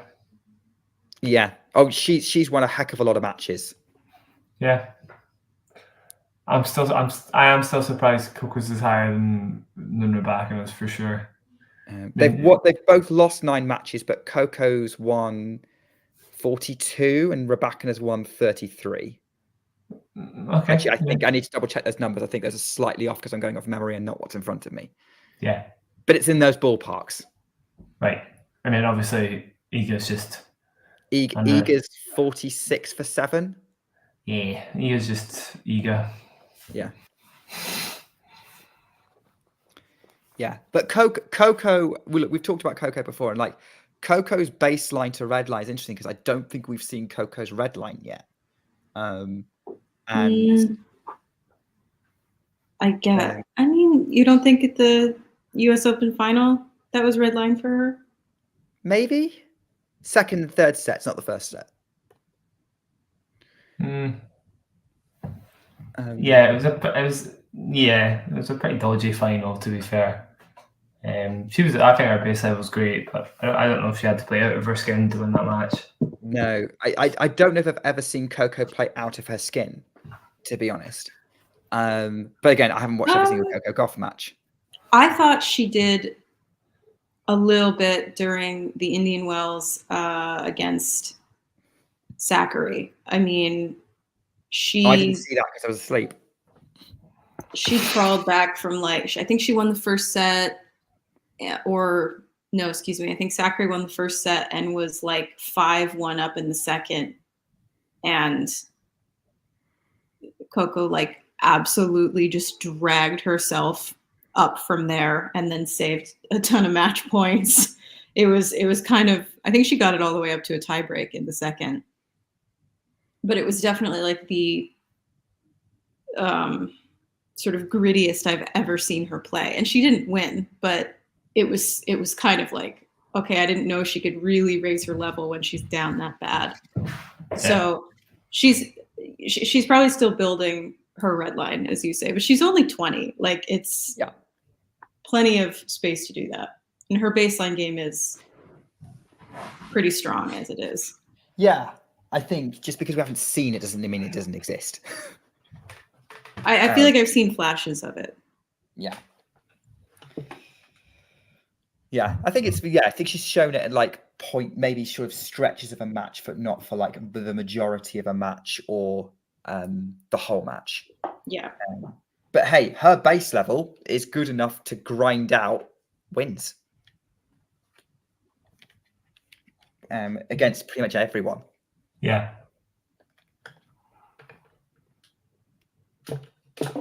Do we think Coco wins the slam this year? I think if she does, it's going to be the US Open. The only way she wins RG is if Iga's injured. She would be the second favorite for RG after Iga. Yeah. I think she'll get pretty far at Wimbledon. Wimbledon, I think she's got a good shot at, but I think Wimbledon's quite competitive. I don't know that she'll win, but I think she'll get far at Wimbledon. I'm not going to predict a win, but semis, final at least. Yeah. It's plausible for her to win the slams. I think her best shot is the US Open, and on paper, I'd have her as the favorite. Oh, certainly, yeah. Hey, Ashley, lovely to have you here. I hope you're enjoying this match. Seeing if Danielle Collins can get herself a first WTA 1000 title against Elena Rybakina in what's been an interesting match so far. Looks like it's a very critical point here, Jack. Yeah, huge. And Rybakina coming up with a huge forehand cross into the corner to hit a winner and bring up a break point. All right, so Ashley, you've joined us at maybe breaking at the moment. Rybakina maybe turns the tide. Who knows? Jack, how's this break point going to turn out? I don't know, but that was a filthy forehand. It was actually so nice. So I'm fancying the level from Rybakina at the moment. Second serve to work with as well. She stepped it up for sure. Can she take advantage? She hasn't missed a return in ages. Commentators curse, question mark. Here we go. We'll see. Big serve out wide, and she misses the return. Ooh.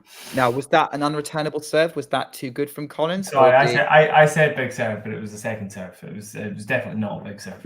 Big for a second serve. Actually, it's still not even really. I just said that. I just said it. Like, do you know what? I just said it. You know what? You've gone with it was big. Yeah, I know what you mean. I've done that before as well. Just got excited, but really not that big. And Rybakina should have made it, and she didn't. And I did kind of curse it before. I don't know why I said it out loud. Because that's what we do. That's what a commentator's job is to, it's the same thing. Like whenever you see a thing of like, oh, the graphic pop-up of like this player's won 9 consecutive points, they immediately proceed to lose the next one. A second one missed by exactly the same margin. Rybakina is literally just staring at her camp like dead-eyed.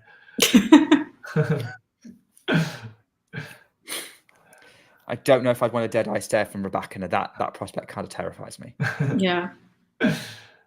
I do love that her sister is in her box today because if I remember correctly at Indian Wells last year, her sister was the most entertaining person in the stadium. Yeah, she was funny. She was very animated. Yeah. Quite the opposite of Elena herself. I'm wondering if Elena's actually quite animated, like off the court, maybe with her sister or like with people she's close to. And then probably. She just sort of gets in the zone when she has to work. Oh, I see that dead eye stare now. Yeah, that is terrifying. I'm ready.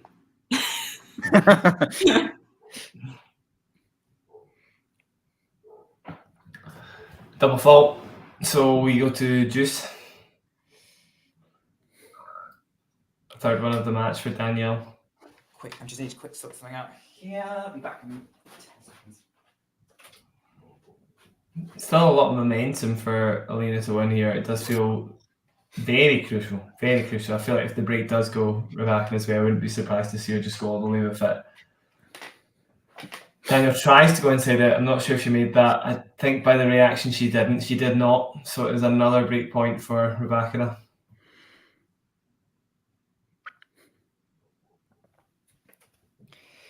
Here we go. So Rybakina is definitely forcing the issue now. This is definitely a raised level from Rybakina, right? Because I don't think Collins has dipped. Yeah, for sure. Yeah, maybe just missing a few of those shots by inches. Really not much, to be honest. Which she was in the first set as well, but it was still enough to win it. Yeah. I don't know. I don't know if that was. You tell me if it's a forced error. Nick, you're seeing it now, I suppose, as well. You tell me in I'm 5 seeing the minutes. juice point. Okay.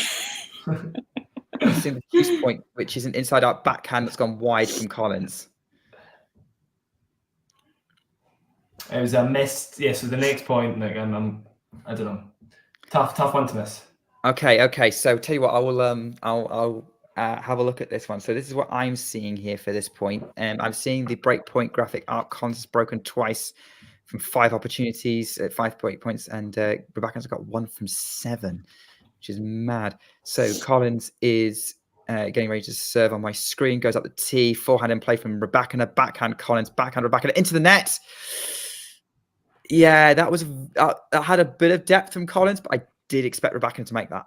So did I. Yeah. But yeah, pretty pacey. And to be fair, Rybakina doing enough on the next point to rush Collins' forehand, the weaker of the two wings, and we're now break point for the 3rd time this game. I mean, look, we had that service game, actually a similar point in the first set where Collins had break point after break, like had to say break point after break point after break point, but it feels like that she's not looking down the same way. Rybakina's missing them. Whoa! No way! No way! That was cool. That was cool. I gotta say that was Iga-esque. Go on, talk us through it. What happened? Like 2 points, 2 shots even back to back that were literally like pinned to the baseline from Rybakina and Collins, and then the final one was almost like that kind of like reactionary falling back forehands for a winner inside out. Tough to explain. I think you'll need to see it, Nick. But okay, so but Collins has saved the break point. She has, yeah. That's the bottom line. She did save it. Like, which point was it back? Collins won the break point. Saved it even. Yeah, I'm seeing this point now. Yeah, they're trading backhands really deep at the baseline, clipping the baseline. Then, yeah, that sort of forced inside-out forehand. Job done. John wants to know what you're eating, Isabel. I have a cold breakfast burrito here that I'll need to warm up if this goes to a 3rd set. Is a breakfast burrito a thing in the UK? I've never had one. I don't think so. I think it's an American / West Coast thing. Fair. Yeah, I've seen an unreturnable serve from Collins. Oh, it's half time, is it, John? Oh, is it? What's the score? I'm not going to bother checking. I'm not here to talk football, but I'm interested to see. I'm interested to know whether you're in a good mood or not. 0-0. It could be worse. And by the way, Rybakina kind of, I don't know, for me, decelerating a wee bit on the backhand. That's pretty much like 6 or 7 points off the top of my head that ended in a backhand miss from her. Again, Collins just coming through massive moments. I don't know, it just all roads point to Collins lifting that trophy. That's another. Again, it was 3-3 in that first set where Collins had to save multiple break points and got the job done, and seemed like she was going to get it. So it's all going to see on how Rybakina bounces back, which, judging by the way she decelerated in that backhand, maybe her red line's done. I think this is a break, Nick. Are you asking me, do you think this is going to be a break? Mm-hmm. It wasn't in the last set, so I'm going to say no. Big logic. What do you think, Isabel? I mean, I'm still in this other game, so I forgot. So I don't know yet.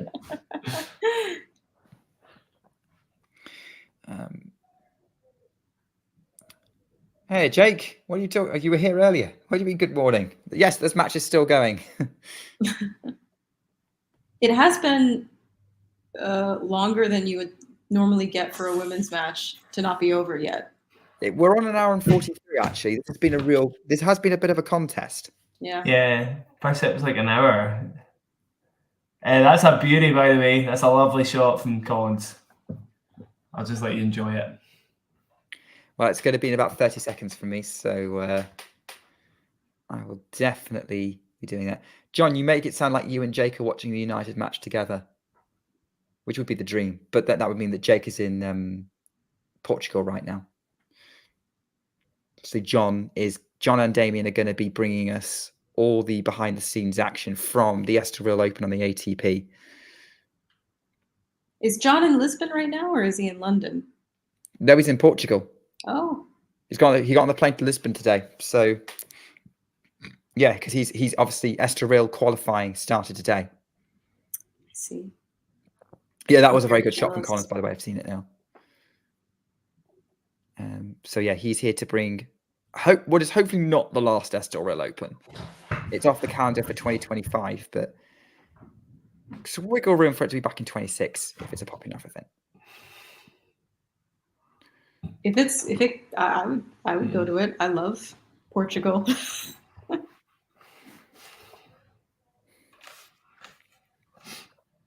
Big serve from Collins to go up 30-15, but the following point, the forehand got very loose, went an absolute mile, hands on the knees, stooped over, not looking particularly happy with herself. 30-all, the match is on a knife edge at the moment. It's a great return from Collins, and it doesn't come back. So it's 30-40 to go up 5-3 and serve for the Miami Open title. Oh, here we go. Here we go.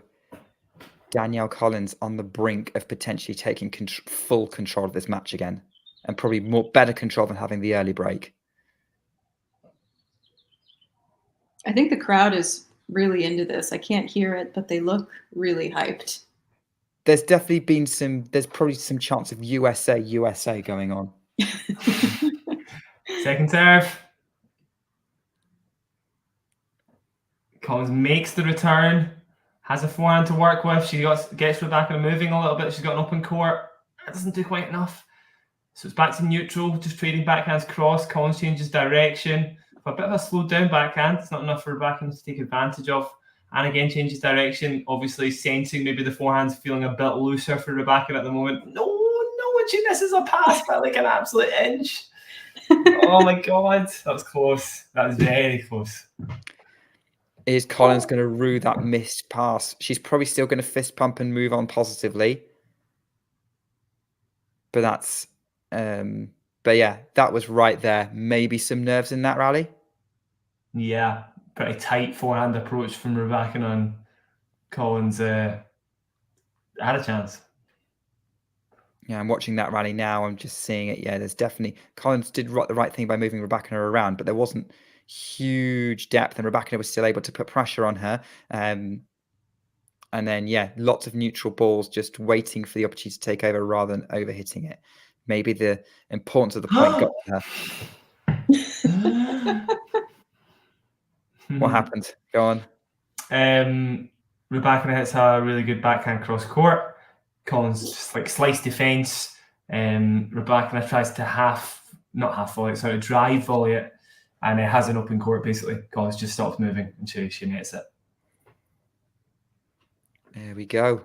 So Rybakina's missed an opportunity to try and put his game to bed, and Collins has a break point again. A second serve to work with again as well. Yeah. Okay. So got a second serve. Yeah.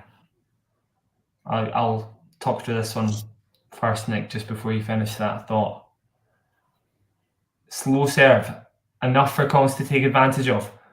Rybakina on defense on forehand and sprays it long. So we are 5-3. Collins will serve for the title. Big. These has to be the biggest game of Danielle Collins' career coming up. Yeah. Wow. What, as John says, wow. As Owen Wilson would say, wow. I was gonna say, well done for pausing me, because I would have, because I wanted to hear that point from you, Jack. I was gonna say, sometimes when we in the situation we say virtual match point, but I think this match is still so close that's not going to be the case. I think this might be a nervy service game from Collins. Big serve out wide, 15 love. He says that. Collins.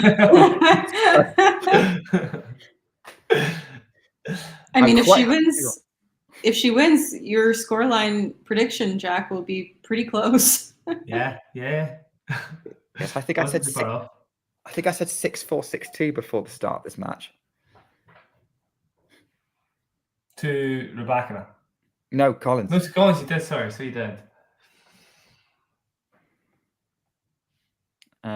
I mean, we actually also wouldn't be far off, not just because of one game of difference for you, Jack, but also technically 2 breaks of serve. It's just we didn't account for Rybakina getting one of them back. Yeah, it's true. Netted backhand down the line from Rybakina, so we're 30 love, 2 points away from the title. The biggest moments of Danielle Collins' career here in Miami. I say here. We're watching from afar. Marcus is here to support. Marcus is hoping Elena wins the second set, but wants Danielle to win the title. Divided loyalties here. Oh, it's a good pass. Rybakina's a good pass. Yeah. Clutch. Rybakina does not want to give up. This is why she's the world number 4. This is why she's in that elite group that's pulled away from the rest of the field. She will not let this go lightly.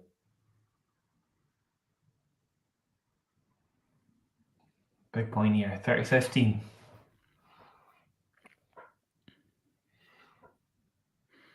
Big cross-court backhand from Rybakina, enough to force an error as Collins is forced to move a few steps to her left, and it's 30 all. Now things get squeaky. Here we go.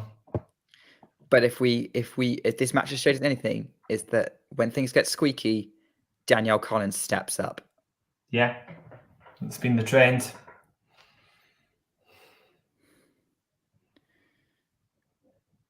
I'm a bit nervy for her. Big first serve out wide, but it does hit the net, so it's going to be a second serve now.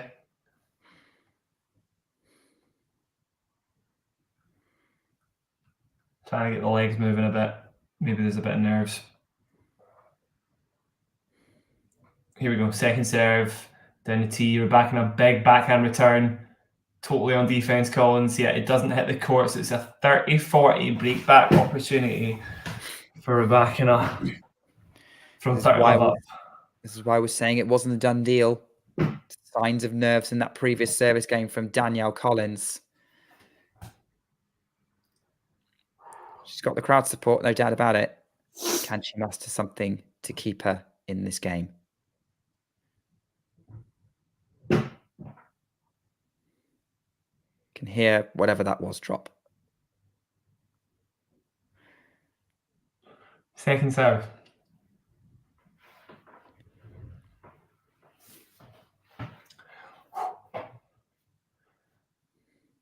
Rybakina stepping in before Collins serves here. Aggressive court positioning. Big backhand down the line. Misses by an inch. Oh! So it is just... Elena Rybakina, that she's missed a couple of key returns, has to be said. Yeah. Didn't even get the point started there on second serve. We've had 2 big... She again took on that backhand return. And this time it wasn't third time lucky. So Danielle Collins is back to 2 points away from the title. Big body serve, trying to take advantage of those levers. And she gets enough spin to keep that one in. So it is match point, championship point for Danielle Collins. So was that a winner? A winner, yeah. Nice. Let's go. That's the Collins we expect to see. That's the Collins who's accelerating through the forehand, the one that's got her to this point in the match. Here we go. History for Danielle Collins. Biggest win of her career. Might be 1 point away. Big first serve down the tee. Rybakina gets it back. Hooked backhand cross court. They're trading backhands cross court. Rybakina with a forehand chance to take advantage in the rally. Another forehand cross court. It's a clean winner. And it goes back to juice. That sounds like Danielle was a little bit nervy again. Nah, she didn't do much wrong. That was just a great shot from Rybakina. And of course, if you're going to let Rybakina tee up that forehand cross court, you know she's going to deliver. Yeah, probably the most dangerous spot on the court against Rybakina.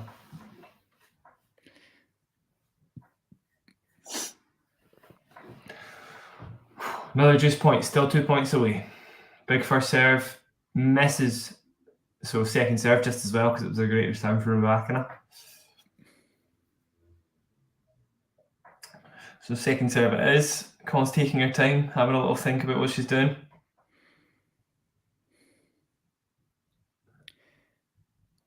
Big backhand inside out return. Con's defends. She's on the run. Rybakina stretch volley and nets it. They're just a little bit too far away. So we are second championship point. Was that I'm not Rybakina? even at the first one. Was Rybakina a little ambitious with the shot she was going for, or did Danielle place it right? It was good. It was good from Danielle. Literally just enough to keep Rybakina from hitting a winner. There we go. Second opportunity. Can Collins come good on this one? Jack Edward. That's Here we go. in your hands. First serve body against Rybakina. Gets a backhand down the line. Oh, no, she's missed it. She missed it. It wasn't far. She missed it. She tried to come in. It was a kind of short backhand. Didn't quite get it on the baseline, so we're back to juice again. And that's another case. Yeah, that one was a little tighter. Yeah, that was another case of Collins going for it and missing by inches. But hey, she's been all right missing by inches up to this point. Yeah, it was a wee bit nervier. Definitely just looked a bit slower. Big first serve out wide. It's a late. So a little delay here. While Collins gets the balls back. John, yeah, a touch. I would say so by the look of the flight of the ball. Big first serve out wide. Rybakina plants it on the baseline. A net cord goes the way of Danielle Collins' side. So it is Rybakina. Break back point. Oh, here we go again, and the luck. I was saying maybe the luck was turning. Maybe fate's keeping this day for Collins, but Rybakina maybe finally getting some fortune in this match. That was definitely fortunate. Break back point number 2 though. Can she take fortune into her own hands? Big backhand down the line. Collins defends. Hooked back the forehand cross court. It's where she wants to be, Rybakina, but Collins with enough depth to get back into the rally. So they're back to backhands cross court. She plays it down the middle of the court, Collins, to take away the angle from Rybakina, who tries to go for the angle and fails. So it is back to juice. My goodness. I'm stressed. Haven't even seen it yet. No, exactly. I'm on the second match point. I'm about to watch that break point for Rybakina. That's probably the best point Collins has played this game, I would say. Yeah, I can see why. Well, let's have I'm having a look at it. But whilst I'm watching that, Jack, you can tell us what's going on. I can tell you, a big first serve down the tee is bringing up our third championship point. That's the serve. That's the Collins serve that's really bringing up dividends for her. That's how she's got herself to this point. She has served impeccably well today, Danielle Collins, especially when it matters. Mm-hmm. And this one matters a whole lot, Nick. Third time lucky? Third time lucky. We'll see. It's a second serve, though, for Rybakina to work with.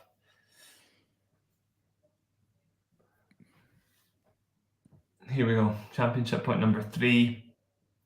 Collins taking a second, maybe for the crowd. So it is a second serve to the Rybakina forehands. Rybakina does a lot with it, but not quite enough. She goes backhand down the line, not enough either. So they're back to neutral now. Collins with a fairly neutral backhand miss. I would say that's probably an unforced error.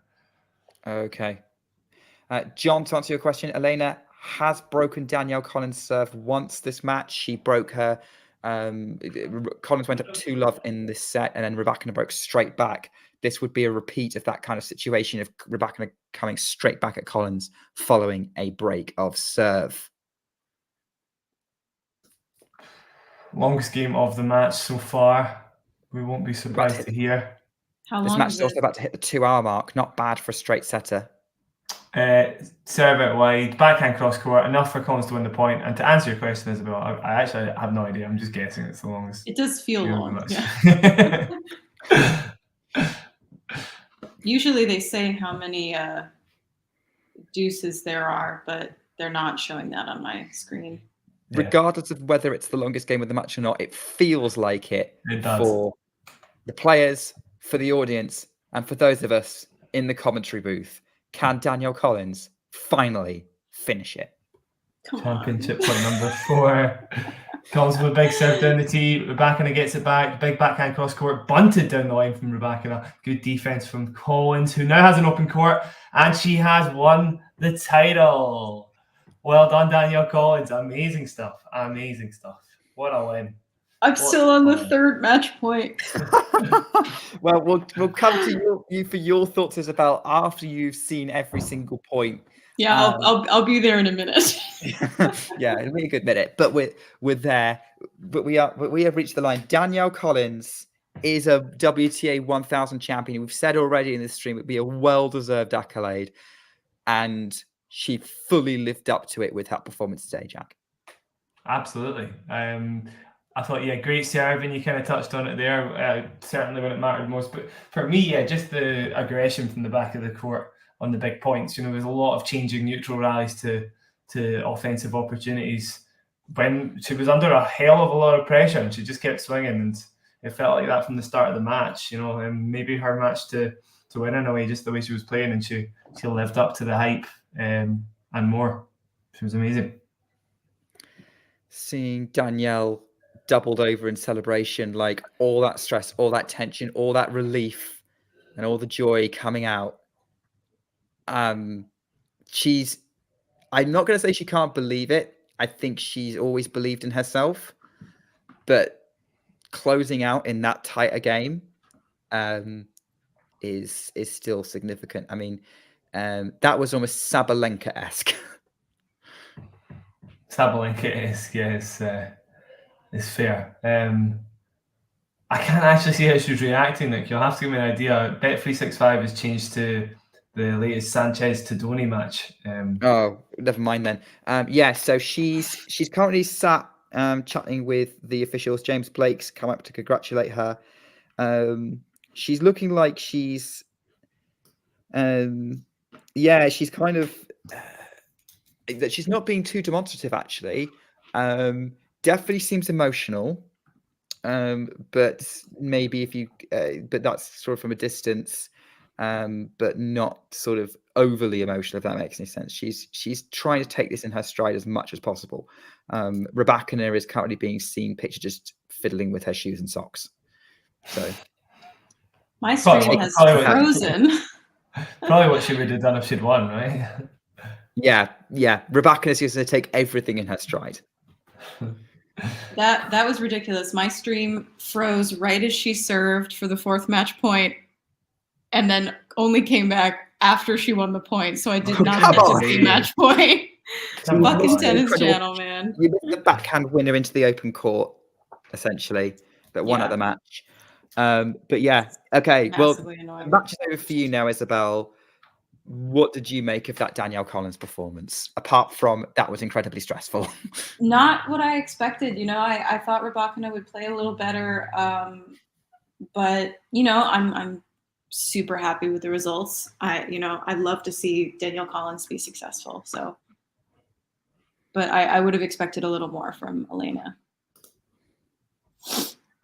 Is this going to be a one-off, or do we think we'll see this again, another big event later this year on this farewell tour? Impossible to say, really. It's just the nature of the WTA and the fact that this really felt like a catching fire week. I would be inclined to say this is probably a one-off. Interestingly, Danielle Collins is now already giving an interview to Sky Sports. Usually they wait until kind of a little bit after, but she's already talking to Gigi Salmon, not Annabelle Croft and Martina Navratilova. So, yeah, looking a little kind of almost not shell shocked, but like I think you can tell it's all kind of sinking in at the minute for Danielle Collins. Yeah. I mean, look, we can say Rybakina wasn't at her best today. She scrapped her way through this draw, to be honest. She was dropping sets left, right, and center. The fact that she got to this final, maybe not being 100%, is still a credit to her. Yeah. Just felt like Collins was, as I say, the person to, well, I don't know. I just felt like it was hers to take the way she was playing. And I mean, for Danielle to kind of annihilate the opposition in the way she did in the previous rounds, yeah, it didn't look great for Rybakina from the offsets. You know, sometimes those results you don't take too much stock in them, but it was a quality set of players that Collins beat, like with those sort of score lines. So you kind of couldn't not take notice of it. You know what I mean? Yeah, we'll see. I would like Collins to do well again. I think we touched on that at the start of the stream. If she is going to do well again, I imagine clay isn't going to be her best surface. Grass never was her best surface either. Just given the kind of forehand and serve weaknesses, inverted commas. But yeah, maybe US Open, or one of the other faster American hardcourt WTA 1000s. That she doesn't want to be on the road, that she decides to extend her career beyond that, unless she somehow qualifies for the WTA finals. She could at this rate, why not? She could, yeah. I mean, they might, yeah. You never know. I love this win for her, though. I feel emotional about it. Oh, yeah. I feel like this is like one of the reasons I'm so attracted to sports is because you get these like amazing, like storybook, things that happen, like end of her career and, never won a Masters 1000, endless like health problems. It's just, and then she comes back to win it all like unexpectedly. I mean, you can't write it better than that. And it's just, I love it. I don't think there's anyone who's not happy that Danielle Collins won this match. Well, Rybakina maybe.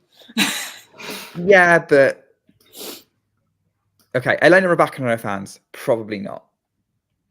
But I don't know. I think sometimes, even as a fan, I will take losses to someone who I feel good about winning.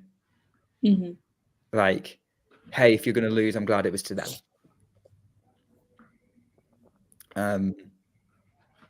Yeah, Danielle Collins is fantastic.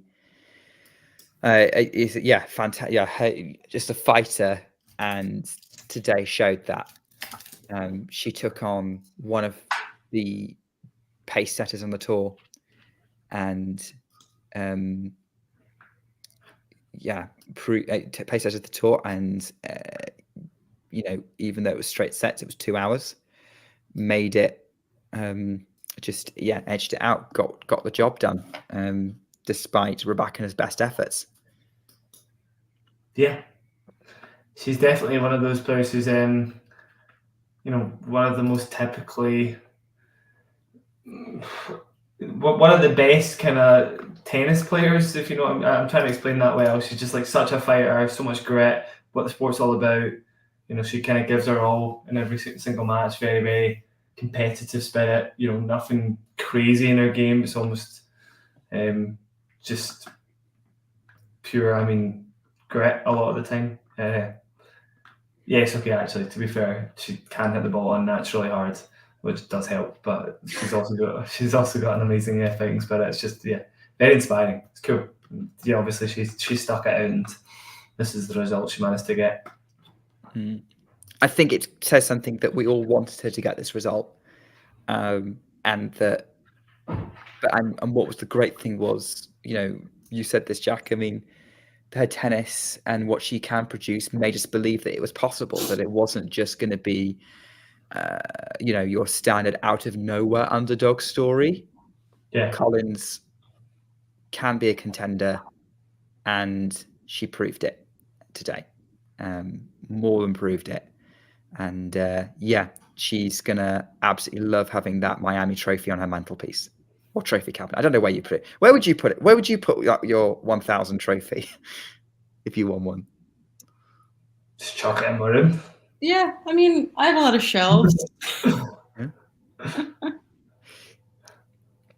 Yeah, I don't know. It's like, do you have it on display for like someone as soon as someone walks into your where you live, or do you have it sort of somewhere tucked away that you could show off sometimes, but mainly it's just there to make you feel good? I don't think there's anything wrong with showcasing, your trophies and stuff, especially if you're an athlete. Yeah, that's true. Just imagining what Roger Federer's hallway looks like. Oh, he probably has a room.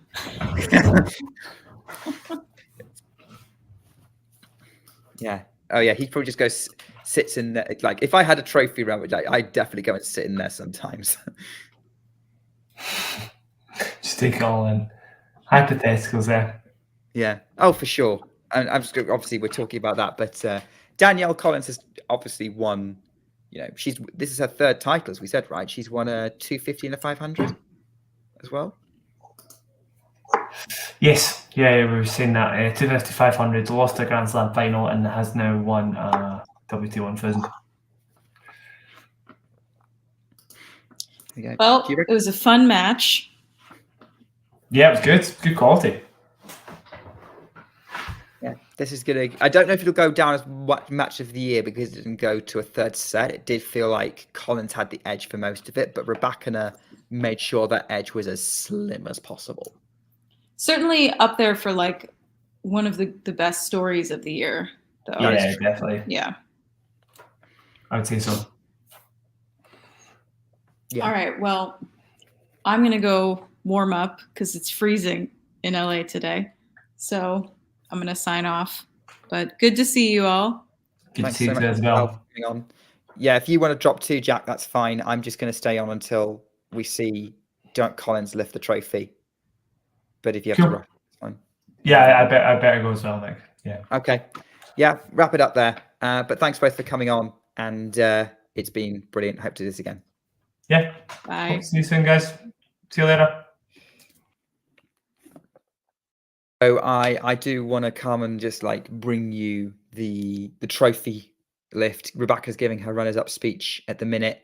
Live chat, let us know how are you feeling, because I think we're kind of feeling quite emotional. I don't know how much analysis we kind of gave in that that time in that wrap up, but that was a win that's going to make the tennis world feel pretty good. And I'm hopeful that Elena, Rybakina fans and Rybakina herself will come to be not mind too much this loss. I certainly think Rybakina will be back for sure. She's got a Rome title to defend. She is going to be a factor on the clay, and definitely a factor on grass. Never rule her out on grass. I do think there's that big title that's going to come at some point this year. She's certainly probably she's probably pretty good, the best out of the top four. At Swiatek as well. Her and Swiatek are the best out of the top four for consistently making the semi-finals of slams and 1000s, and the bigger events. But there we go. This is not about Elena Rybakina. This is about Danielle Collins, who is stepping up. She's being shown the way by the announcer, and she's going up to the podium to meet James Blake, shake his hand, and she turns to the Miami Open trophy.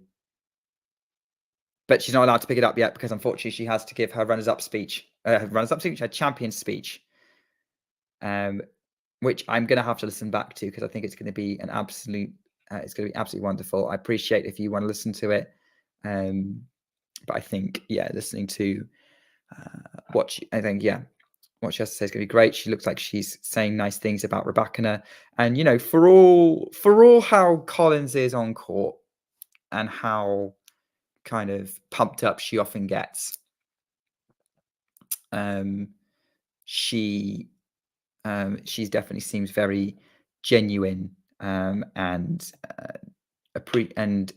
respectful to her fellow players, and seems to be saying genuinely nice things as well, which is nice to see. I think we should definitely bask in this. We're going to be talking to Marcus Buckland on WTA Weekly on Monday, and I'm going to be asking him about his take on the Danielle Collins story. I'm going to start writing some questions sort of in the next couple of days. This will be on Monday, so tune in if you can. It'd be great to have you here to watch along with us. Career-defining result for Danielle Collins. She's addressing everyone at the minute, but I'm looking forward to discussing her run with Marcus on Monday. Has to be said, Collins brought the brand of tennis that made successful. High risk, high reward, and it worked against Elena Rybakina, and the rewards are indeed high today. Absolutely brilliant. John is happy for her. I'm happy for her. It's a wonderful story to have here in Miami. Seems to be congratulating her team. Today or never? Yeah, I don't think she's going to get back to another that final. Maybe we'll see her make waves on the US tour. As I said, I think she's probably gonna be a factor, but unless she really steps up like here, which she seems to do maybe once or twice a year, I think US Open might be where we say goodbye to her. I don't know if there's any other smaller US events that are after the US Open. I think New York would be perfect unless she somehow qualifies for the WTA finals, which I think would depend on her getting some consistent results over the next couple of months on the natural surfaces. Well then, yeah. So she's still talking at the minute. Yeah, we'll have to see how I don't think it matters how the story ends right here, right now. I think Danielle Collins' story has hit a high point in her the high point, and let's enjoy this, and let's enjoy this with her. I'm not going to turn it up and listen to it because I can't multitask.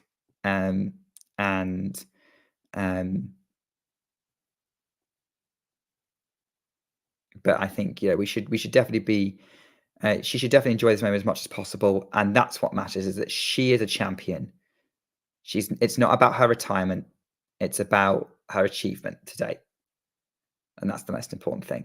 But yeah, this is one of those amazing times in tennis where we can do all the analysis in the world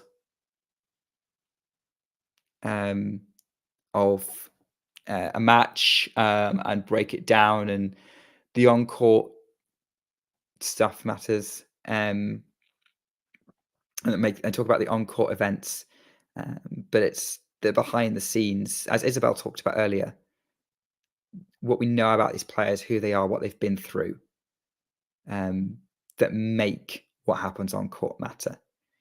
And that brings us a fantastic story from time to time. And this is one of those days. It's been an absolute privilege to watch this with you guys and with Jack and Isabel.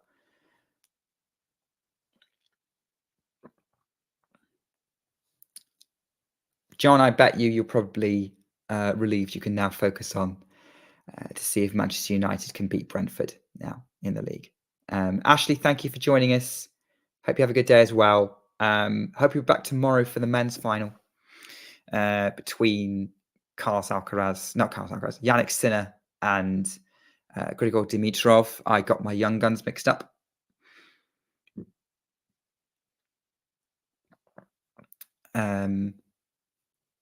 Thanks to everyone who's been here earlier. Ghosty, Nerlan, And here we go. This is it. This is the moment we've been waiting for. The moment we've been building up to. Danielle Collins puts the microphone back. She turns around and finally has that Miami trophy in her hands. She's worked so hard for it these last 2 weeks. She was unstoppable. She was clearly the best player. She blew away the competition. Not even the top 4, not even Elena Rybakina could challenge her today. The stream has set off. She's got the biggest grin on her face, and I hope that you all do too for her. I'll be back for WTA Weekly on Monday. Tune in tomorrow for the Men's Miami Open Final. Whichever you decide to do, whenever we next meet, I just want you to know that we absolutely appreciate every single one of you. Thanks for joining. Take care and keep talking tennis. If you enjoyed this video, make sure you hit that like button. Don't forget to subscribe and click that notification bell so you don't miss out on all things tennis.